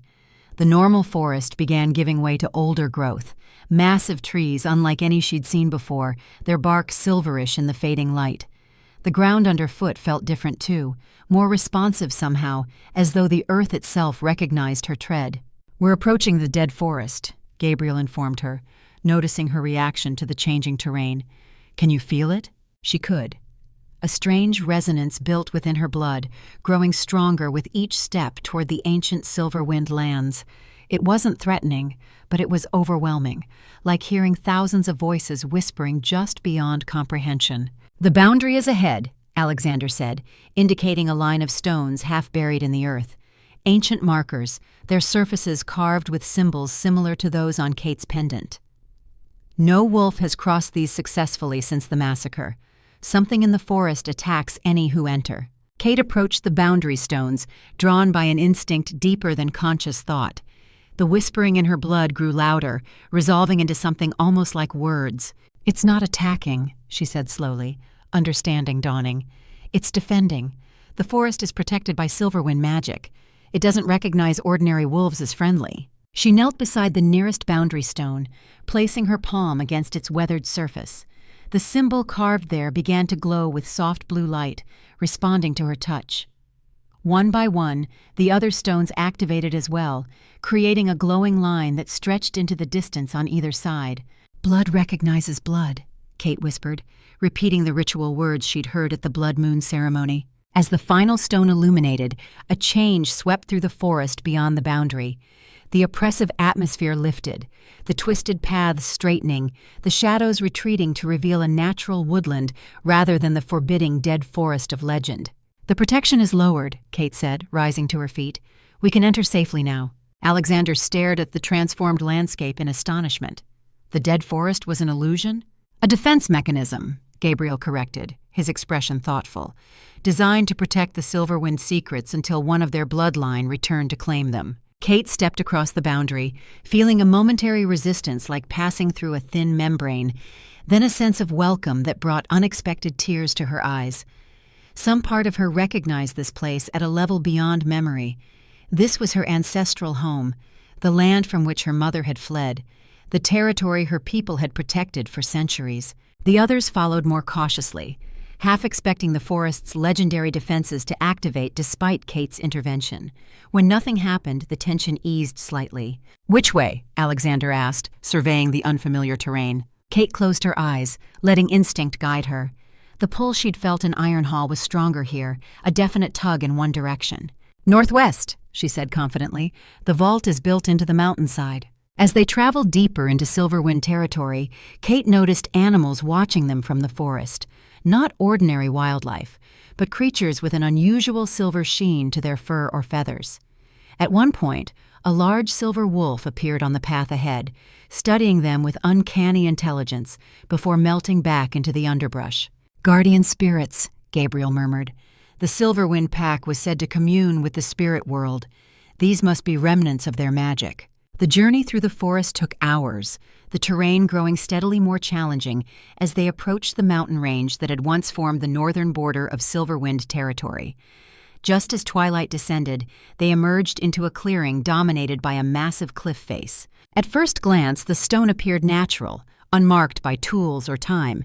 But as Kate approached, patterns emerged. Subtle carvings integrated so perfectly with the rock's natural formation that they were nearly invisible unless one knew to look for them. "The vault entrance," she breathed, tracing the outline of a door that had no handle, no obvious mechanism for entry. She removed the silver key from around her neck, studying it in the fading light. The key's teeth didn't match any keyhole she could see in the rock face. "How does it work?" Alexander asked, examining the carved patterns. Kate remembered Elder Meredith's words. "It will respond only to Silverwind blood." Understanding, she pressed the key into her palm until it drew blood, then placed her bloodied hand against the center of the door pattern. The effect was immediate and dramatic. Lines of blue light spread from her palm, tracing the carved patterns until the entire door glowed. The solid rock face shimmered, becoming transparent, then simply vanished to reveal a passage leading into the mountain. "Blood and key together," Kate said, understanding now. One without the other would fail. They entered cautiously, Alexander and Gabriel flanking Kate protectively, while the scouts secured their perimeter and tended to the still unconscious Marcus. As they moved deeper into the passage, crystal formations in the walls began to glow with the same blue light as the entrance, illuminating their way. The passage opened into a vast chamber that took Kate's breath away. This was no mere vault, but an underground complex, a final refuge for the Silverwind Pack's most precious treasures. Shelves lined the walls, filled with ancient texts and artifacts. Crystal cases contained items of obvious power and significance. At the chamber's center stood a raised dais supporting a single pedestal, upon which rested a large leather-bound book. "The Silverwind Codex," Gabriel whispered reverently. "I thought it was just legend." Kate approached the pedestal, drawn to the book as though it called to her specifically. As her fingers touched the ancient leather binding, images flooded her mind, fragments of memory not her own, but passed through blood across generations. The creation of the werewolf kind during the Great Changing. The rise of the Silver Ones who opposed the change. The first Silver Moon ritual that nearly succeeded in reversing the transformation. The Silverwind Alpha who discovered how to counter the ritual, preserving their dual nature. Kate gasped as the vision released her, staggering slightly. Alexander caught her arm, steadying her. "What did you see?" he asked, concern evident in his voice and through their bond. "History," she replied, her voice shaking slightly. "Our true history, not the fragmented legends that survived. The Silver Ones aren't just trying to destroy us. They're trying to restore what they see as the natural order. They believe the Great Changing was an abomination, that wolves were never meant to take human form. And the Silverwind Pack found a way to stop them before," Gabriel concluded, his strategic mind grasping the implications immediately. Kate opened the codex, its pages turning as though guided by an unseen hand until it reached a specific section. Ancient script filled the parchment, a language Kate shouldn't have understood yet somehow did, another gift of her awakened heritage. "The counter ritual," she read, tracing the diagrams on the page, "a way to disrupt the Silver Moon ritual by breaking their containment circle at specific points." Her finger stopped at a particular passage. "But it requires something called the Silver Heart, an artifact created by the first Silverwind Alpha." "Is it here?" Alexander asked, scanning the chamber. Kate shook her head, continuing to read. "No. For protection, it was hidden separately from the vault. The Codex says it lies in the place where silver meets shadow, guarded by those who walk between worlds." Gabriel frowned. "A riddle with no obvious answer." "There may be more information elsewhere in the vault," Kate said, reluctantly closing the Codex. "We should gather what we can and return to Ironhall. The knowledge here is too vast to absorb in one visit." As she turned from this pedestal, her attention caught on a small alcove tucked into the far wall. Unlike the rest of the chamber, no blue light illuminated this space. Instead, a soft silver glow emanated from within. Drawn to investigate, Kate approached the alcove. Inside, she found a simple wooden box similar to the one Elder Meredith had given her, but larger. When she opened it, she gasped. Inside lay a collection of personal items: a journal, letters, a silver hairbrush, and a painted portrait of a woman who could only be her grandmother. The resemblance to Elena undeniable. These weren't pack treasures, but family heirlooms, preserved for whoever might return. Kate lifted the journal with trembling hands, opening to the first page. "My dearest daughter," it began in elegant script, "if you are reading this, then I have failed to protect our family as I hoped. But perhaps you have succeeded where I could not, returning to claim your heritage. The journal was her grandmother's, addressed to Elena, but clearly meant for any Silverwind descendant who might one day return. Kate clutched it to her chest, this unexpected personal connection to her past nearly overwhelming her. A sudden commotion from the passage interrupted the moment. One of the scouts burst into the chamber, his expression urgent. "Hunters," he reported. "At least 20, approaching from the south. They must have followed the beacon signal." Alexander immediately shifted to command mode. "How much time do we have?" "Minutes at most," the scout replied. "They're moving fast and seem to know exactly where they're going." Gabriel turned to Kate. "We need to seal the vault, now. We cannot allow the hunters to gain access to this knowledge." Kate nodded, gathering the codex and her grandmother's journal. There was no time to explore the rest of the vault's treasures. The priority was protecting what they'd found and escaping with the critical information about the counter-ritual. As they hurried back toward the entrance, Kate's enhanced hearing picked up sounds of conflict. "The scouts," she realized. "They've engaged the hunters." Alexander's expression hardened. "We'll have to fight our way out." At the entrance passage, they found chaos. Marcus had regained consciousness and shifted to wolf form despite his injuries. He and the other scouts were locked in battle with the first wave of hunters who had broken through their perimeter. These weren't ordinary hunters. They moved with enhanced speed and strength, their eyes glowing with an unnatural silver light. "They're possessed," Kate gasped, recognizing the Silver One's influence. "The hunters have allied with them completely, allowed themselves to be used as vessels." A hunter armed with an energy weapon spotted them and fired. Gabriel pushed Kate aside, taking the blast on his shoulder with a roar of pain. Alexander shifted instantly to wolf form, a massive black beast that launched itself at the attacker with deadly precision. Kate knew they couldn't win this fight through direct confrontation. They were outnumbered, and the possessed hunters wielded weapons specifically designed to counter wolf abilities. They needed another approach. The Silverwind Vault had recognized her blood, responded to her heritage. Perhaps the forest defenses would do the same. "Get everyone out of the passage," she shouted to Gabriel, who was wrestling with another hunter despite his injured shoulder. "Back into the forest now." Gabriel didn't question her, immediately relaying the command to the other wolves. Alexander, still in wolf form, disposed of his opponent and bounded to Kate's side, nudging her toward the exit. "I need to stay," she told him, meeting his golden wolf eyes. "Just long enough to reset the defenses." Alexander growled, clearly opposed to leaving her behind. Through their bond, she sent a wave of determination and certainty. Reluctantly, he backed toward the exit, standing guard just beyond the passage. When the last of their team had retreated outside, Kate turned back to the approaching hunters.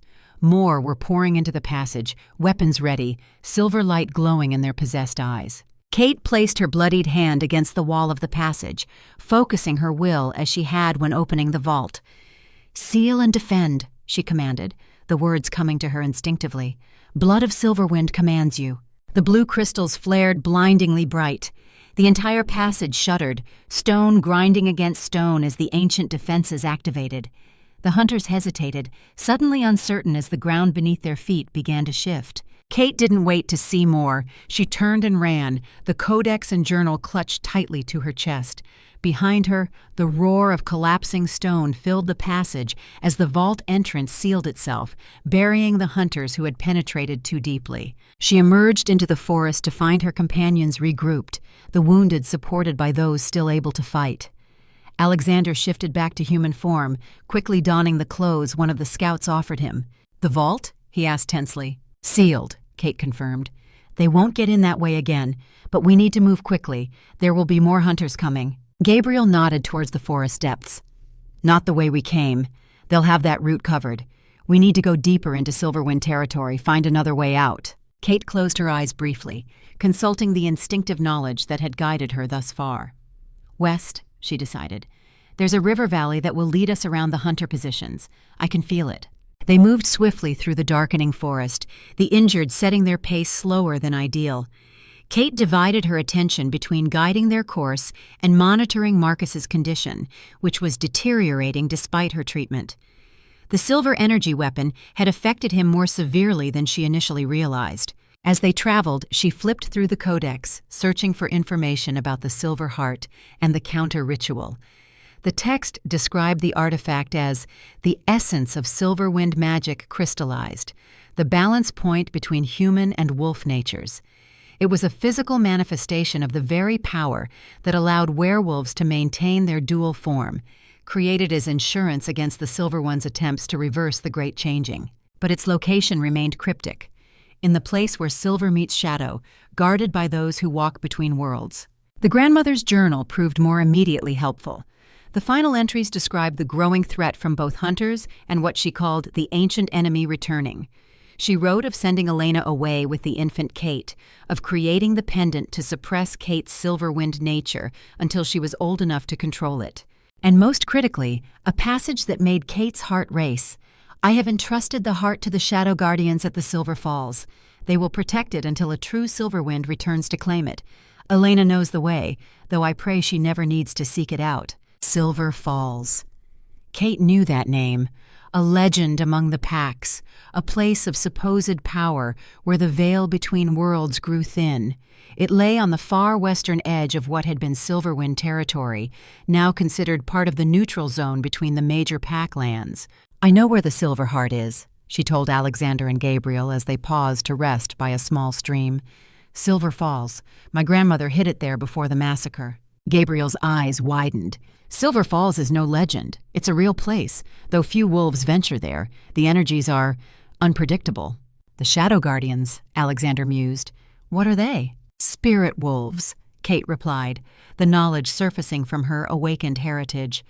Ancestors who chose to remain between worlds to protect sacred sites. They would recognize Silverwind blood. A pained growl from Marcus interrupted them. The beta was shifting uncontrollably between human and wolf form, the silver energy disrupting his natural abilities. Kate knelt beside him, alarmed at how quickly his condition had deteriorated. "The weapon did more damage than I thought," she said grimly. "Without the full remedy from Ironhall, I can only slow the progression." Gabriel looked from Marcus to the codex in Kate's hands. "We're running out of time on all fronts. The possessed hunters will regroup quickly. We need to divide our forces." Alexander nodded reluctantly. "You're right. Kate and I will go to Silver Falls to retrieve the heart. You take Marcus and the others back to Ironhall with the codex. Logan needs this information to prepare our defenses." Gabriel frowned. "Splitting up increases the risk for both groups." "Staying together slows us down and puts all our eggs in one basket," Alexander countered. "You know it's the right strategic move, Blackthorn." After a moment's consideration, Gabriel nodded. "Very well, but not all the codex." He turned to Kate. "Copy the essential information about the counter-ritual. Take that with you. If either group fails to return, the other will still have what we need to stop the Silver Moon ritual." Kate quickly transcribed the critical passages into her mother's journal, which had several blank pages at the back. When she finished, she handed the codex to Gabriel. "Get this to Logan," she instructed, "and make sure the remedy production continues. We'll need every wolf at full strength when the Silver Moon rises." The two groups prepared to separate, adjusting supplies and planning their routes. As Gabriel helped settle Marcus more comfortably for travel, he spoke quietly to Kate. "Silver Falls is not just powerful, it's dangerous. The Shadow Guardians test those who enter their domain. Even with Silverwind blood, they will challenge you." "What kind of challenge?" Kate asked. Gabriel's expression was grave. "They force you to face your deepest fears, your hidden truths. Many wolves have entered Silver Falls seeking power. Few have returned with their sanity intact." "Encouraging," Kate said dryly, though she felt a flutter of apprehension. "Your grandmother wouldn't have chosen it as the heart's hiding place if she didn't believe a true Silverwind could survive the test," Gabriel replied. He hesitated, then added, "Elena would be proud of who you've become, Catherine. She sacrificed everything to give you this chance." The sincerity in his voice touched her. "Thank you for telling me about her. When this is over, I hope you'll share more." "When this is over," he agreed. He glanced at Alexander, who was conferring with the scouts nearby. "Take care of each other. The mate bond gives strength, but it also creates vulnerability. The Silver Ones will exploit that if they can." With final preparations complete, the group separated, Gabriel leading the injured Marcus and 3 scouts toward Ironhall with the precious codex, while Kate and Alexander, accompanied by a single Blackthorn scout named Raven, set off toward the distant Silver Falls. As they traveled through the night, Kate felt the weight of all they had discovered. The Silver Moon ritual was no mere legend, but a very real threat to their entire species. The counter-ritual offered hope, but only if they could find the Silver Heart in time. And beneath it all ran the personal revelations, the grandmother she'd never known, her mother's sacrifices, the heritage she was still struggling to fully understand. "You're thinking too loudly," Alexander said softly as they navigated a rocky hillside. "I can feel your mind racing through the bond." Kate smiled despite herself. "Still getting used to having no private thoughts around you." "Not all thoughts," he corrected. "Just strong emotions, general state of mind. The details remain your own." She was grateful for that small mercy at least. "It's a lot to process. Yesterday I was just discovering what I am. Today I'm reading my grandmother's journal and learning I'm apparently destined to save werewolf kind from ancient enemies." Alexander's hand found hers in the darkness, his touch reassuringly solid. "One step at a time. First, we find the silver heart. Then we stop the ritual. After that, we can figure out who Catherine Silverwind really is and what she wants from life." The way he framed it, practical, focused on immediate goals rather than overwhelming destiny, helped center her. This was why they worked well together, she realized. Her healer's intuition and his warrior's discipline complemented each other. "Silver Falls lies just beyond the next ridge," Raven reported, returning from his scouting position ahead. "But we have company. Hunter patrols are circling the area. They haven't found the exact location, but they're close." Alexander's expression hardened. "They're looking for the same thing we are. The Silver Ones must know about the heart." Kate felt cold dread settle in her stomach. They were in a race now, not just to perform the counter-ritual in time, but to secure the key component before their enemies could destroy it. "We need to reach the falls before dawn," she said, gathering her determination. "That's when the Shadow Guardians are strongest, when they can best protect us from the hunters." Alexander nodded, his golden alpha eyes gleaming in the darkness. "Then let's not waste another minute. The heart awaits." As they moved forward toward Silver Falls, Kate felt the pull of destiny drawing her closer to both her heritage and the coming confrontation. The silver heart lay ahead, the final piece needed to counter the ritual that threatened everything she had come to value. Her newfound pack, her mate, her very identity as both human and wolf. Whatever challenges the Shadow Guardians presented, she would face them. Whatever truth lay hidden in the misty depths of Silver Falls, she would embrace it. The time for hiding had ended when her pendant shattered. Now was the time for Catherine Silverwind to fully become who she was always meant to be. Silver Falls lived up to its name. The waterfall cascaded down a sheer cliff face, the water itself shimmering with an unnatural luster that caught the pre-dawn light. Mist rose from the basin below, creating an ethereal barrier that obscured whatever lay beyond. Kate stood at the edge of the forest clearing, Alexander and Raven flanking her protectively. Even from this distance, she could feel the power emanating from the falls, a resonance that called to her Silverwind blood. "There," she whispered, pointing to a narrow path that wound alongside the waterfall. "That's how we reach the Shadow Guardians." Alexander scanned the surrounding area, his senses on high alert.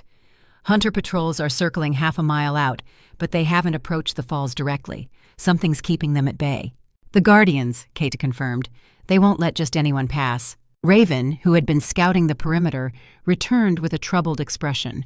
"The hunters have silver weapons I've never seen before, and their eyes, they're not human anymore. The Silver Ones have completely taken control." Kate felt a chill that had nothing to do with the morning air. If the Silver Ones could possess humans so completely, what else might they be capable of? The Codex had described them as ancient enemies, beings who existed before the Great Changing, that gave werewolves their dual nature. Their powers might extend far beyond what modern wolves could comprehend. "We need to move now," she decided, "before the sun rises fully. The Shadow Guardians are strongest in the twilight hours." They approached the base of the falls cautiously, the mist growing thicker around them. The path beside the waterfall was slick and narrow, barely wide enough for one person.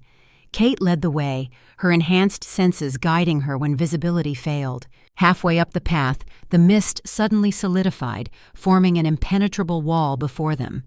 From within the vapor, a pair of silver eyes materialized, followed by the ghostly outline of a massive wolf. "Silverwind blood returns," a voice spoke directly into Kate's mind. After so many turnings of the moon, Kate stepped forward, feeling Alexander tense behind her. "I am Catherine Silverwind. I seek the silver heart." The spectral wolf studied her, its silver gaze seeming to penetrate to her very soul. Many have sought the heart. None were worthy. I don't seek it for power, Kate explained. The silver ones have returned. The silver moon ritual approaches. Without the heart, we cannot perform the counter ritual. The guardian's form shimmered, its outline becoming more defined. Kate could now see it was an enormous white wolf with markings similar to the symbols in the Silverwind vault. We know why you come, it replied, but knowing does not grant passage. Only worthiness does. The spectral wolf's gaze shifted to include Alexander and Raven. The alphas who accompany you must remain here. Only Silverwind blood may face the trial. Alexander stepped forward, his hand closing protectively around Kate's arm. She doesn't go alone. His tone made clear this wasn't a request. The guardian's silver eyes narrowed. The true mate speaks boldly, yet the rules cannot be broken. She must face the trial alone, or not at all. Kate could feel Alexander's resistance through their bond, his protective instincts warring with tactical necessity. They needed the silver heart. Without it, the counter-ritual couldn't be performed, and the silver moon ritual would succeed in reverting all werewolves to mindless beasts. I'll be all right, she assured him, meeting his golden gaze. This is what I was born for, Alexander. His jaw clenched, but he nodded reluctantly. I'll be waiting. If anything happens. He didn't finish the thought, but through their bond, she felt his fierce determination. He would tear apart the veil between worlds if necessary to reach her. Kate turned back to the Guardian. I accept the trial. The mist swirled around her, cutting her off from Alexander and Raven. Through the thickening vapor, she heard the Guardian's voice one last time. Face your truth, daughter of Silverwind. Only then may you claim what you seek. The world dissolved into silver fog. Kate felt herself falling, though there was no sensation of air rushing past.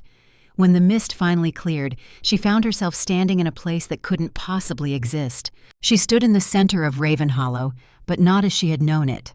The village was in ruins, buildings burned, bodies scattered across the central square.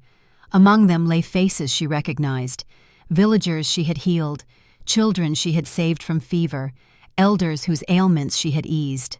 This isn't real, she whispered, though the scent of ash and blood seemed authentic enough.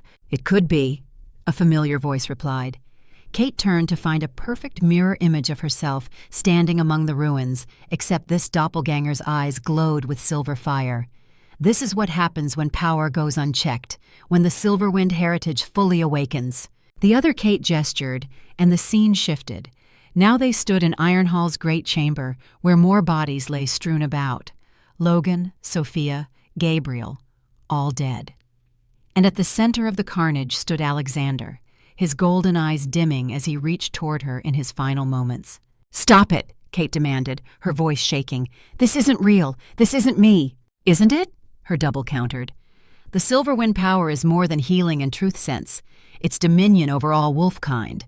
The ability to command, to control. The doppelganger's smile was cold. Your ancestors knew this. Why do you think they were hunted to extinction? Why do you think your grandmother created the pendant to suppress your abilities? The power in your blood could make you ruler of all packs, feared by all. Kate felt sick as the vision continued to unfold, showing her a future where she commanded armies of wolves, where her word was law, where those who opposed her were put down without mercy. I would never, she insisted, but doubt crept into her voice. The power within her was still new, still not fully understood. How could she be certain what she might become once it fully awakened? You already begin to command alphas, her reflection pointed out. Alexander, Gabriel, born leaders who now look to you for guidance. How long before guidance becomes control? Before suggestion becomes compulsion? Kate closed her eyes, trying to shut out the terrible visions. This was the Guardian's test, to make her confront her deepest fears. The fear that her newfound power might corrupt her, might transform her from healer to tyrant. When she opened her eyes, the scene had changed again. Now she stood in a simple cabin, her mother's home during Kate's earliest childhood, before they settled in Ravenhollow. Elena Silverwind sat by the hearth, rocking an infant Kate in her arms. I have suppressed her abilities for now, Elena was saying to an unseen visitor. The pendant will keep her safe until she's old enough to understand the responsibility. And if she abuses that power when it awakens? The visitor asked, stepping into the light. Kate recognized Gabriel, looking much younger, his face unmarked by the years of leadership. "She won't," Elena replied with quiet certainty. "Catherine has my blood, yes, but she has her father's heart. Compassion runs deeper in her than power ever could." The scene rippled, and suddenly Kate was watching herself throughout the years in Ravenhollow. Healing a child's broken arm when she was barely 10 herself, sitting beside the bed of an elder dying of fever, holding his hand through the night so he wouldn't pass alone, creating remedies for those who could barely afford to feed themselves, accepting payment in whatever they could spare, or nothing at all. These memories were real, Kate realized, not visions conjured by the Guardian, but her own life reflected back to her. "You had every reason to hate them," her doppelganger said, suddenly beside her again. "They treated you as an outsider, feared your difference, whispered behind your back. Yet you healed them anyway." "They needed help," Kate replied simply. "That's all that mattered." The silver-eyed reflection studied her for a long moment. "And when the full power of Silverwind blood flows through your veins, when you could command instead of request, rule instead of serve, what then, Catherine Silverwind?" Kate thought of Alexander, of the trust he'd placed in her despite centuries of pack prejudice against outsiders, of Gabriel, setting aside ancient rivalries to ally against a common threat, of the scouts who had risked their lives to help her reach the Silverwind vault. None of it had been achieved through domination or control, but through mutual respect and common purpose. "Power doesn't corrupt," she said finally. "It reveals. Whatever power awakens in me won't change who I am at heart. I am a healer first. That will never change." Her double smiled, but this time the expression held no malice. "The Guardian hears your truth, daughter of Silverwind." The figure began to dissolve into silver mist. "Follow the path to claim what you seek." The vision of Ravenhollow faded, and Kate found herself standing in a natural chamber behind the waterfall. Silver light filtered through the cascading water, illuminating ancient carvings that covered the walls. At the center of the chamber stood a small stone altar, and upon it rested a crystal unlike any Kate had seen before. About the size of her palm, the crystal appeared to be made of solidified silver light. Within its depths, two forms intertwined, a human silhouette and a wolf, forever locked in harmonious union. The Silver Heart. As Kate approached the altar, she felt the crystal's power reaching out to her, recognizing her blood, her lineage. When she finally closed her hand around it, a surge of energy flowed through her body, momentarily overwhelming her senses. Images flashed through her mind. The first Silverwind Alpha, creating the heart as protection against the Silver Ones. Generations of her ancestors guarding the secret of its power. Her grandmother entrusting it to the Shadow Guardians as the massacre of her pack became inevitable. And with these images came knowledge, understanding of how the heart functioned, how it could disrupt the Silver Moon ritual, how it amplified the Silverwind abilities that ran in her blood. When the visions subsided, Kate found herself once more surrounded by silver mist. This time, however, it was guiding her, creating a path back to where Alexander and Raven waited. She emerged from the mist to find Alexander pacing anxiously, his tension evident in every line of his body. The moment he saw her, relief washed across his features. "Kate," he breathed, crossing to her in 2 long strides. His hands gently gripped her shoulders as his eyes searched her face. "You were gone for hours. I was about to come after you, Guardian be damned." "Hours?" Kate glanced at the sky in surprise. The sun had risen fully, approaching midday. What had felt like minutes within the mist had been much longer in the outside world. "Did you find it?" Alexander asked, his gaze dropping to her closed fist. Kate opened her hand, revealing the crystal that glowed with its own inner light. "The Silver Heart. And more than that, I know how to use it now." Alexander's eyes widened as he studied the artifact. "It's alive somehow." "It contains the essence of our dual nature," Kate explained, the knowledge flowing from her awakened heritage. "Human and wolf in perfect balance.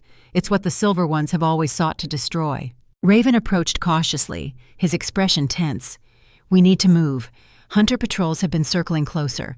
I think they can sense the heart now that it's been claimed." Kate carefully placed the Silver Heart in a pouch lined with protective herbs from her healer's kit, then secured it inside her jacket, close to her own heart. The crystal's energy continued to pulse in rhythm with her heartbeat, a comforting synchronicity. They began their descent from the falls, taking a different route to avoid the hunter patrols Raven had spotted. The Blackthorn scout led the way, his familiarity with the terrain proving invaluable as they navigated the treacherous landscape. "The heart showed me things," Kate told Alexander as they traveled. "Knowledge passed down through Silverwind blood. The counter-ritual must be performed at specific points around the containment circle the Silver Ones are creating. We'll need warriors from both packs positioned at each location." Alexander nodded, his tactical mind already processing the implications. "Coordinated strikes at multiple locations simultaneously. It won't be easy, especially with the hunters patrolling the boundaries." "There's more," Kate continued, her voice lower. "The ritual requires 5 Silverwind descendants to channel the heart's power, but I'm the only one left." Alexander frowned. "Then how?" "Blood connections," Kate explained. "The counter-ritual can work with those who share a blood bond with a Silverwind. You, through our mate bond. Gabriel, through his connection to my mother. Logan, as alpha of the territory where I was raised. And," she hesitated, "one more we haven't identified yet. The heart will recognize them when the time comes." They traveled through the day, pushing themselves to cover as much ground as possible. By late afternoon, they had reached the edge of Silverwind territory, where they would need to cross back into the neutral zone that separated the major packlands. Raven, who had been scouting ahead, returned with disturbing news. "Hunter blockades across all the usual crossing points. They've set up checkpoints with those new silver weapons. No wolf is getting through undetected." Alexander's expression darkened. "They're isolating the territories, making sure we can't unite our forces." He studied the rough map they'd drawn in the dirt. "We need another way around." Kate considered their options, then remembered something from her grandmother's journal. "There might be another path.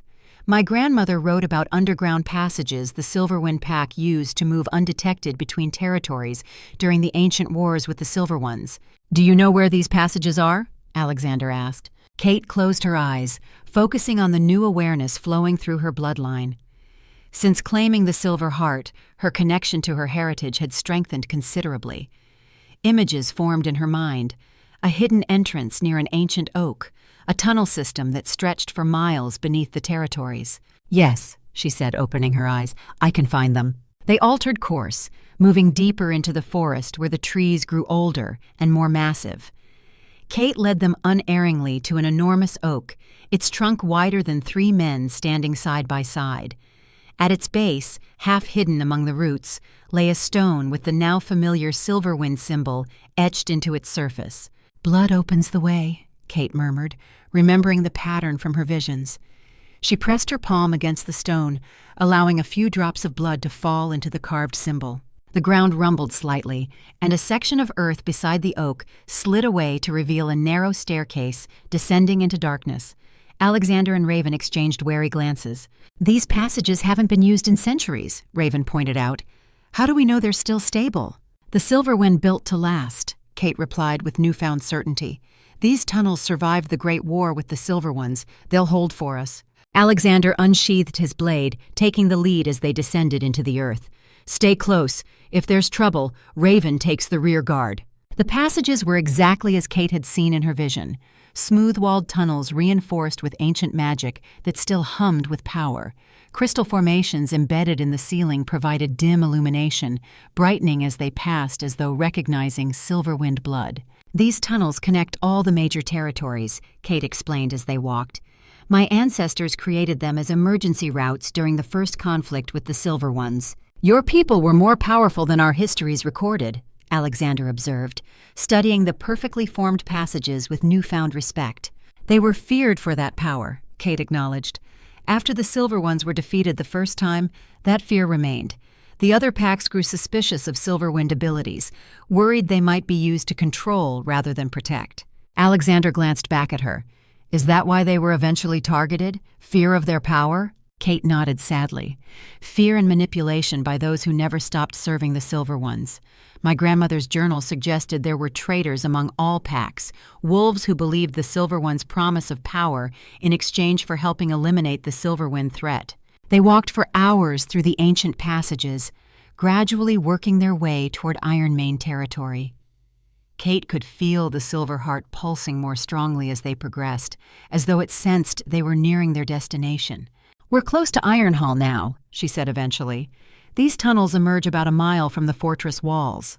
As they approached the exit point, Kate suddenly froze, her enhanced senses detecting something ahead. Alexander tensed beside her, having sensed it too. "Someone's there," he whispered, "at the tunnel exit." Raven moved silently forward to scout, returning moments later with a troubled expression. "Hunters," he reported. "At least 6 with those silver energy weapons. They've found the exit point." Alexander cursed softly. They must have discovered the tunnel system. "We're trapped." Kate felt the silver heart pulse against her chest, almost as if in response to their predicament. With it came another fragment of ancestral knowledge, surfacing from her awakened heritage. "There's another way," she said. "A branch tunnel that leads to a different exit point. It's older, less stable, but the hunters won't know about it." "How far back?" Alexander asked. "About half a mile. There was a fork in the passage we passed earlier." They backtracked quickly, locating the narrow side tunnel Kate had sensed. This passage was indeed different from the main route, lower, rougher, with fewer of the illuminating crystals. They were forced to proceed more slowly, Alexander in the lead, testing the ground with each step. After what felt like an eternity of crawling through increasingly tight spaces, they emerged into a small cavern.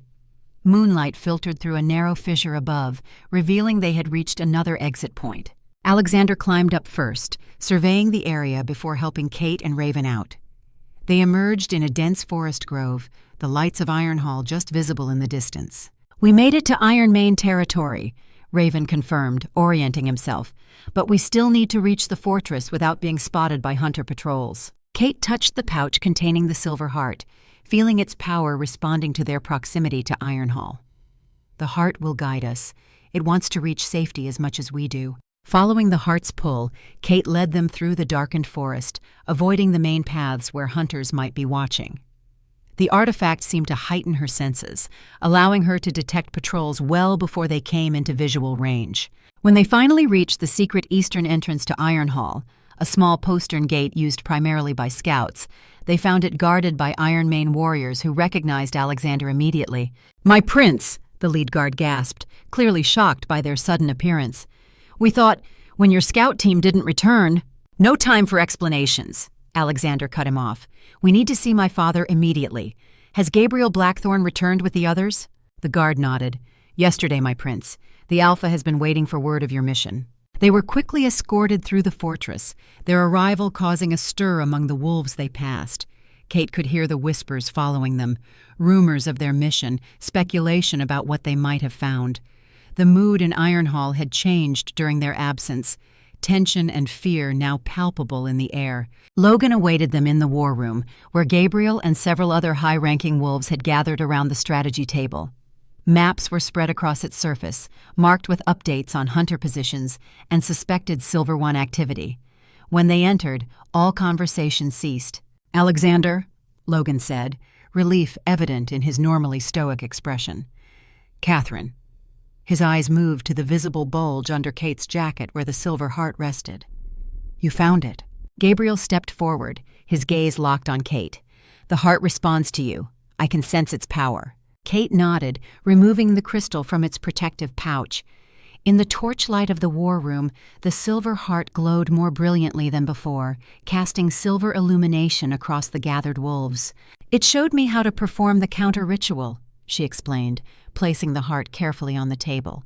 "But we'll need representatives from both packs positioned at specific points around the containment circle the Silver Ones are creating." Logan nodded grimly. "Gabriel has explained what you discovered in the vault. The Codex has provided valuable information, but this," he gestured to the heart, "this is what we truly needed." "There's a complication," Alexander interjected. "The ritual requires 5 wolves with Silverwind blood connections. Kate is the only direct descendant." Gabriel's expression grew thoughtful. "You mentioned blood bonds. The mate bond with Alexander would qualify, and my connection to Elena. Logan is alpha of the territory where I was raised," Kate added, "but we still need a 5th. An unexpected voice spoke from the doorway. "Perhaps I can help with that." All heads turned to find Sophia standing there, her expression unusually solemn. "Sister," Alexander acknowledged with surprise. "This is pack business. Father wouldn't want you involved in war planning." Sophia entered the room fully, approaching the table with unusual confidence. This isn't about war planning, it's about blood connections. She looked directly at Kate. You need 5 connected to Silverwind blood. I believe I'm the 5th. Logan frowned. Sophia, what are you talking about? The young woman took a deep breath. Mother told me before she died. Elena Silverwind helped bring me into this world. There were complications with my birth. I was dying. Elena used Silverwind blood magic to save me, mixing a few drops of her blood with mine in a healing ritual. The revelation stunned the room into silence. Logan's expression shifted from confusion to dawning realization. Arya never told me, he said softly. She only said that Elena had saved you when the pack healers could not. Sophia approached the silver heart cautiously. May I? She asked Kate. Kate nodded, curious to see if the heart would respond. When Sophia's fingers touched the crystal, it pulsed with bright silver light, confirming her claim. The heart recognizes her, Kate confirmed. Sophia is our 5th. Gabriel studied the young woman with newfound interest. Silverwind blood magic creates powerful bonds. Even a few drops in a healing ritual would establish a connection the heart would recognize. Logan seemed troubled by this revelation about his daughter, but his practical nature quickly reasserted itself. Very well. If Sophia is needed for the ritual, so be it. He turned his attention back to the maps. Now, Catherine, show us where these ritual points must be established. Kate studied the map, the heart's knowledge guiding her as she identified 5 specific locations around the perimeter the Silver Ones had established. Here, she said, marking the first point. The northern quadrant, where an ancient oak stands at the crossroads of 3 pack territories. One by one, she marked the remaining locations. A river confluence to the east, a mountain pass to the south, a stone circle to the west, and finally, the center point where the ritual's power would converge. The center must be Silver Falls, she explained. That's where the heart's power is strongest, where the connection between human and wolf forms was first established. Logan studied the marked positions with a tactician's eye. These locations are heavily guarded by hunter patrols. Getting teams into position will be challenging. We have the tunnel system, Alexander pointed out. The passages Kate led us through connect to all these locations. Gabriel nodded thoughtfully. And we have the remedy for the silver curse now. Our warriors can fight at full strength, even against their silver weapons. There's another factor to consider, Kate added. The counter-ritual must be performed exactly when the Silver Ones begin their own ritual, at the height of the silver moon. We'll need to coordinate precisely. Logan straightened, decision made. We have 3 days until the silver moon rises. 3 days to prepare our forces, position our teams, and train the 5 of you in this counter-ritual. He looked at Gabriel. Your pack will take the eastern and southern positions? The Blackthorn Alpha nodded. My best warriors, led by my most trusted betas. Ironmane will secure the northern and western positions, Logan continued. And the central team... He looked at Kate, Alexander, Gabriel, himself, and finally Sophia. The 5 of us must reach Silver Falls together, protected by our strongest fighters. Kate felt the weight of responsibility settling heavily on her shoulders. In less than a week, she had gone from isolated healer to the centerpiece of the most important ritual in centuries. Lives depended on her understanding of the heart, on her ability to channel its power correctly. There's something else you should know, she said, drawing all eyes back to her. The counter-ritual isn't without risk. The heart's power is immense, and channeling it through 5 individuals will be taxing. Alexander's eyes narrowed. What kind of risk are we talking about, Kate? She hesitated, but her truth sense wouldn't allow her to soften the reality. The ritual could kill us, all 5 of us. The Silverwind Codex wasn't specific about survival rates, but it implied that the previous counter-ritual resulted in significant casualties. Silence fell over the war room as this information sank in. Is there no alternative? Logan asked finally. Kate shook her head. None that I could find in the Codex. The Silver Heart requires life energy to power the counter-ritual. It may drain us completely. Sophia was the first to speak. I'll do it. Her young face was set with determination. If there's even a chance of stopping the Silver Ones, the risk is worth taking. Gabriel nodded in agreement. We all knew this fight might require the ultimate sacrifice. I'm prepared to pay it. As am I, Logan affirmed. Alexander's eyes never left Kate's. Through their bond, she felt his turmoil. Not fear for himself, but fear of losing her just as they'd found each other. There must be a way to increase our chances, he said finally. Some aspect of the ritual we can optimize. Kate considered this. The heart had shared much knowledge, but not everything. Perhaps there was more to discover.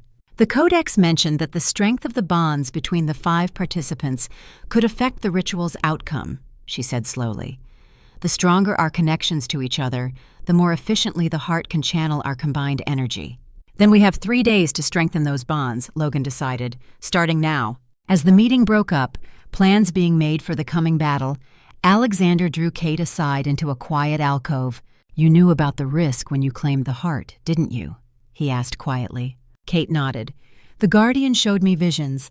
I saw what might happen if we failed, what the Silver Ones would do to our kind. Any risk is worth preventing that future." Alexander took her hands in his. "I've only just found you," he said, his voice rough with emotion. "The mate bond has barely had time to form fully." "I know." Kate felt the same ache he did, the unfairness of finding each other only to face such dangerous odds. But perhaps that's why we were brought together now, when both packs need us most. Alexander's thumb traced across her palm, a gesture both tender and possessive. "When this is over, when we've defeated the Silver Ones, we deserve time. Just you and me, figuring out what this bond means beyond prophecies and ancient enemies." Kate smiled despite the gravity of their situation. "Is that a proposal, Prince Alexander?" The corner of his mouth lifted in a rare smile. "Let's call it a promise. One more reason to survive the coming battle." For a brief moment, they allowed themselves to imagine that future, a life together beyond the immediate crisis, building something that was about them as individuals, not just about their roles in saving wolfkind. Then reality reasserted itself as a scout burst into the war room with urgent news. "Hunter forces are mobilizing. They're converging on all the ritual points Catherine identified." Logan immediately began issuing orders. The brief respite shattered. The final countdown had begun. Whatever preparation time they'd hoped for had just been drastically reduced. As they rejoined the others, Kate felt the silver heart pulse against her chest, its rhythm matching her own accelerating heartbeat. The artifact seemed to be responding to the increased threat, its power growing more palpable by the hour. "The Silver Ones sense that we have the heart," she told the others. "They're accelerating their plans." Gabriel's expression hardened. "Then we accelerate ours. If they want to fight, we'll give them one they won't forget." Kate met the eyes of each person who would join her in the ritual. Alexander, Gabriel, Logan, Sophia. Different as they were now united by a common purpose and the blood connections that would power the counter-ritual. "We have one advantage they don't," she said, drawing strength from their combined resolve. "We fight not just for ourselves, but for everyone we protect. That's a power the Silver Ones will never understand." The silver heart glowed brighter, as if in agreement. Whatever challenges lay ahead, whatever sacrifices might be required, Kate knew with absolute certainty that she stood exactly where she was meant to be, at the center of this gathering storm, ready to embrace her heritage and her destiny at last. The time for preparation was over. The final battle for the future of wolfkind had begun. The silver moon hung heavy in the night sky, its light casting an unnatural glow over the landscape. From their position at the edge of Silver Falls, Kate could see the entire valley spread before them, illuminated in ethereal radiance. The waterfall itself seemed to capture the moonlight, transforming from water to liquid silver as it cascaded down the cliff face. "It's beginning," she said quietly, feeling the silver heart pulse against her chest in rhythm with the moonlight. "The Silver Ones are initiating their ritual." The 5 of them had arrived at the falls under cover of darkness, traveling through the ancient tunnel system Kate had revealed. Alexander's golden alpha eyes scanned the perimeter, while Gabriel, Logan, and Sophia took their positions, faces set with determination. Their journey had not been without cost. Hunter patrols had discovered one of their access points, resulting in a skirmish that left 3 Ironmane warriors wounded. But they had made it to the falls in time, with warriors from both packs now positioned at the 4 cardinal points of the ritual boundary. "Teams are in position," Alexander confirmed, touching the communication stone in his ear. The enchanted crystals, another discovery from the Silverwind Vault, allowed them to coordinate without technology that hunters might track. "Northern team reports hunter activity increasing, but they're holding the line." Logan nodded, his expression betraying nothing of the tension Kate knew he must feel. Eastern and Southern teams confirm the same. The silver ones are converging on their ritual points. They move deeper into the cavern behind the waterfall, to the same chamber where Kate had claimed the heart days before. The ancient altar stood at its center, illuminated by shafts of silver moonlight filtering through the cascade of water. Kate removed the heart from its protective pouch, placing it on the altar. In the chamber's unique light, the crystal seemed alive, pulsing with inner radiance, the human and wolf silhouettes within it shifting as though in restless sleep. Outside the cavern, the sounds of battle erupted, growls and howls mixing with the distinctive hum of silver energy weapons. Their perimeter forces were engaging the enemy, buying them the precious minutes needed to complete the ritual. "It's time," Kate announced as the silver moon reached its zenith directly above the falls. The heart began to pulse more rapidly, responding to the celestial alignment. She raised the ceremonial silver dagger that Elder Meredith had provided. One by one, the participants cut their palms and pressed their bloodied hands to the symbols at their feet. Gabriel first, then Logan, Sophia, and Alexander. Each symbol flared with blue-silver light, sending energy coursing toward the altar. When Kate completed the circle with her own blood, power exploded through the chamber. The silver heart rose from the altar, hovering in the air at their center, spinning slowly as tendrils of silver-blue energy connected it to each of the 5 participants. Kate felt the heart's power surge through her, ancient memories flooding her mind. Generations of Silverwind alphas who had protected the balance between human and wolf natures. Through the mate bond, she sensed Alexander experiencing similar visions, his consciousness expanding to encompass generations of leaders who had protected their packs through countless challenges. The energy continued to build, drawing deeply on their life force with each passing moment. Kate could feel herself weakening, yet she also felt something unexpected. A resonance between the 5 of them, their individual energies harmonizing in a way the Codex hadn't described. Outside the cavern, the sounds of battle grew closer. A hunter burst through the waterfall entrance, weapon raised, only to be intercepted by a spectral wolf that materialized from the mist. The Shadow Guardian tore into the intruder with ghostly fangs, dragging him back out of the sacred space. "They're getting closer," Logan warned, his voice strained as the ritual drained his strength. "We need to complete this soon." Kate focused her will on the heart, directing its gathered power outward toward the Silver One's ritual points. Through her connection to the artifact, she could sense the enemy magic, a cold alien force seeking to unravel the very essence of wolfkind. "Now!" she commanded, channeling every ounce of her remaining strength into the heart. The crystal flared with blinding light, sending pulses of energy outward in 5 directions. The cavern shook violently, rocks falling from the ceiling as the 2 powerful magics collided. Kate felt the moment their counter-ritual struck the Silver One's working, like lightning meeting lightning, a cataclysmic discharge of power that reverberated through the earth itself. But the Silver Ones fought back. Dark energy surged through their broken ritual, attempting to maintain the connection long enough to complete their work. Kate felt the opposing force slam into their circle, nearly breaking her concentration as pain lanced through her body. "Hold!" she gasped, seeing the others similarly affected. "We need to push harder!" Drawing on reserves of strength she didn't know she possessed, Kate poured more of herself into the ritual. Through her connection to the heart, she sensed a presence, ancient, malevolent, utterly alien. The consciousness of a Silver One, reaching through the shattered remains of their ritual to attack directly. "You cannot stop what was ordained from the beginning," the creature's voice slithered through her mind. "Wolves were never meant to walk as humans. The abomination will be corrected." "You're wrong," Kate responded, not just with thoughts but with the full power of her Silverwind heritage. "We are both wolf and human, and we choose our own destiny." She felt the Silver One's surprise at her resistance, its cold rage building as it realized it could not easily overwhelm her mind. "This is not over, Wolf Daughter. We are eternal. We will return." "Not in my lifetime," Kate vowed, channeling a final surge of power through the heart. The crystal pulsed once, twice, then released a shockwave of pure silver-blue energy that swept outward in all directions. Kate felt the Silver One's presence torn away, cast back into whatever shadow realm it had emerged from. Through the heart, she sensed similar banishments occurring at each ritual point where their teams had been positioned. Then, abruptly, the connection broke.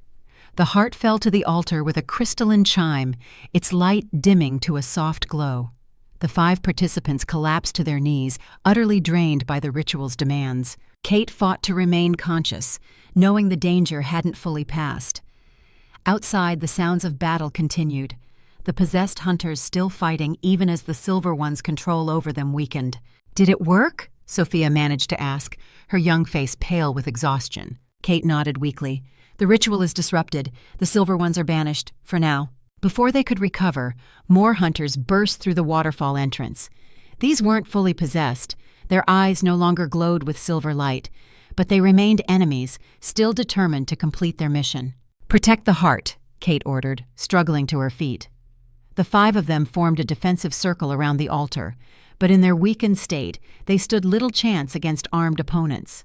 The lead hunter raised his silver energy weapon, aiming directly at Kate.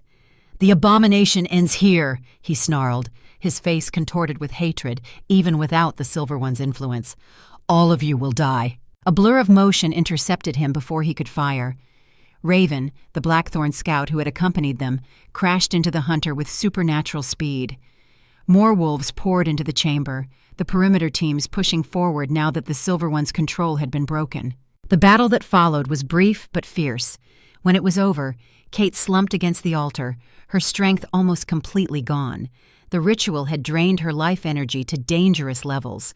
Through their bond, she could feel Alexander's similar exhaustion, his concern for her overriding his own discomfort. "We survived," she whispered as he gathered her in his arms. "All 5 of us." Alexander's eyes reflected wonder. "The Codex said there would be casualties." "Perhaps our bonds were stronger than those who came before," Gabriel suggested, leaning heavily against a stone column. "Or perhaps Catherine's control of the heart was more precise." Kate looked at the heart, still glowing softly on the altar. "It helped us," she said. "It has its own awareness, its own desire to preserve the balance between our dual natures." Reports began filtering in from the other ritual points. The Silver Ones had indeed been banished at each location, their possessed hunters either freed from control or killed in the fighting that followed. The immediate threat had been neutralized. As dawn broke over Silver Falls, the 5 ritual participants were transported back to Ironhall. The journey was slow, their depleted strength requiring frequent stops and careful handling. By the time they reached the fortress, news of their victory had spread throughout both packs. Logan summoned his council immediately, despite his exhaustion. "The threat is contained, but not eliminated," he announced to the gathered leaders. "The Silver Ones will return eventually. We must prepare." Over the following days, as they recovered at Ironhall, the foundations of that preparation took shape. Kate spent hours studying the Silverwind Codex, searching for knowledge about how previous generations had defended against the Silver One's return. She established a new role for herself, not just healer, but keeper of ancient knowledge. The Silver Heart was secured in a specially constructed vault beneath Ironhall, accessible only to the 5 who had channeled its power. The most significant change came in the relationship between the packs. For the first time in centuries, the Blackthorn and Ironmane established formal diplomatic relations. Gabriel and Logan, ancient rivals united by their shared ordeal, found common ground in their determination to protect all wolves from future threats. "The old boundaries seem rather pointless now, don't they?" Gabriel observed during one council meeting, a week after the ritual. Logan's expression remained guarded, but he nodded. "Perhaps adjustments can be made." As spring arrived, Kate found herself standing before the council with a proposal that would have been unimaginable months earlier. "Silverwind territory has lain abandoned since the massacre," she explained, pointing to the area on the map between the major packlands. "I propose we reclaim it, not as a separate pack, but as a neutral ground, a place of healing and learning where wolves from all packs can come to study the old ways, to preserve what we nearly lost forever." Her suggestion met with immediate resistance from traditionalists in both packs, but Alexander supported her vision. A neutral territory, jointly protected by our warriors, would serve as both a buffer zone and a symbol of our new alliance. Logan studied the map thoughtfully. "The strategic advantages are clear, and having Silverwind knowledge centralized but accessible could prevent future catastrophes. It would honor those we lost," Gabriel added quietly, "both in recent days and in the ancient wars." Thus began the creation of Silverwind Haven. Kate oversaw the project personally, working with craftsmen from both packs to create a center for healing and learning. The ancient protection spells responded to her blood, allowing safe passage for all who came with peaceful intent. By early summer, as construction neared completion, Kate stood with Alexander at the edge of Silver Falls, watching the sunset transform the water into a cascade of liquid fire. She had found not just a place to belong, but a purpose that honored both her heritage and her deepest values. "The Shadow Guardians have accepted our presence," she noted, sensing the spectral wolves watching from the misty edges. "They no longer test those who come to the haven. They recognize you as their rightful alpha," Alexander replied. "The last Silverwind has returned home." Home. The word resonated through Kate with unexpected power. For so long, she had been without a true home, tolerated in Ravenhollow, but never fully accepted. Now she had found not just a place, but a purpose. Gabriel emerged from the forest path, accompanied by Sophia, who had been spending increasing time at the haven, fascinated by her connection to Silverwind blood magic. "The eastern dormitory is complete," he reported, "and we've had inquiries from 3 smaller packs about sending students once we officially open." "Word is spreading," Sophia added excitedly. "Even humans have heard rumors about the new healing center in the mountains, a place where miracles happen." Kate exchanged a glance with Alexander. They had expected interest from the wolf packs, but human attention was unexpected and potentially problematic. "We'll need to be careful," she said. "Establish clear protocols for human visitors. The haven's true nature must remain protected." As night fell, they made their way back toward the partially constructed haven. Torches illuminated the central courtyard where wolves from both major packs worked alongside members of smaller clans, united in purpose, if not yet fully in trust. Kate watched them from the edge of the clearing, this unlikely gathering that represented the first steps toward a transformed future. The ancient enmities weren't entirely forgotten. The scars of centuries wouldn't heal overnight, but they had begun something profound, a return to the unity that had existed before the Silver Ones first sowed discord among the packs. Alexander joined her, his quiet presence a comfort as always. Through their bond flowed his unwavering support, his belief in her vision, his commitment to their shared path. "Having second thoughts?" he asked, sensing her momentary hesitation. Kate shook her head. "Not doubts, just awareness of the responsibility. What we're building here will shape wolf society for generations." "A burden better shared," he reminded her, taking her hand. She squeezed his hand in return, drawing strength from their connection. "Together then, whatever comes next." The moon rose over Silver Falls, a perfect crescent of silver light blessing the haven with its glow. And somewhere in the misty shadows, the spectral forms of the Shadow Guardians stood watch, their silver eyes gleaming with approval as the last daughter of Silverwind fulfilled her destiny at last.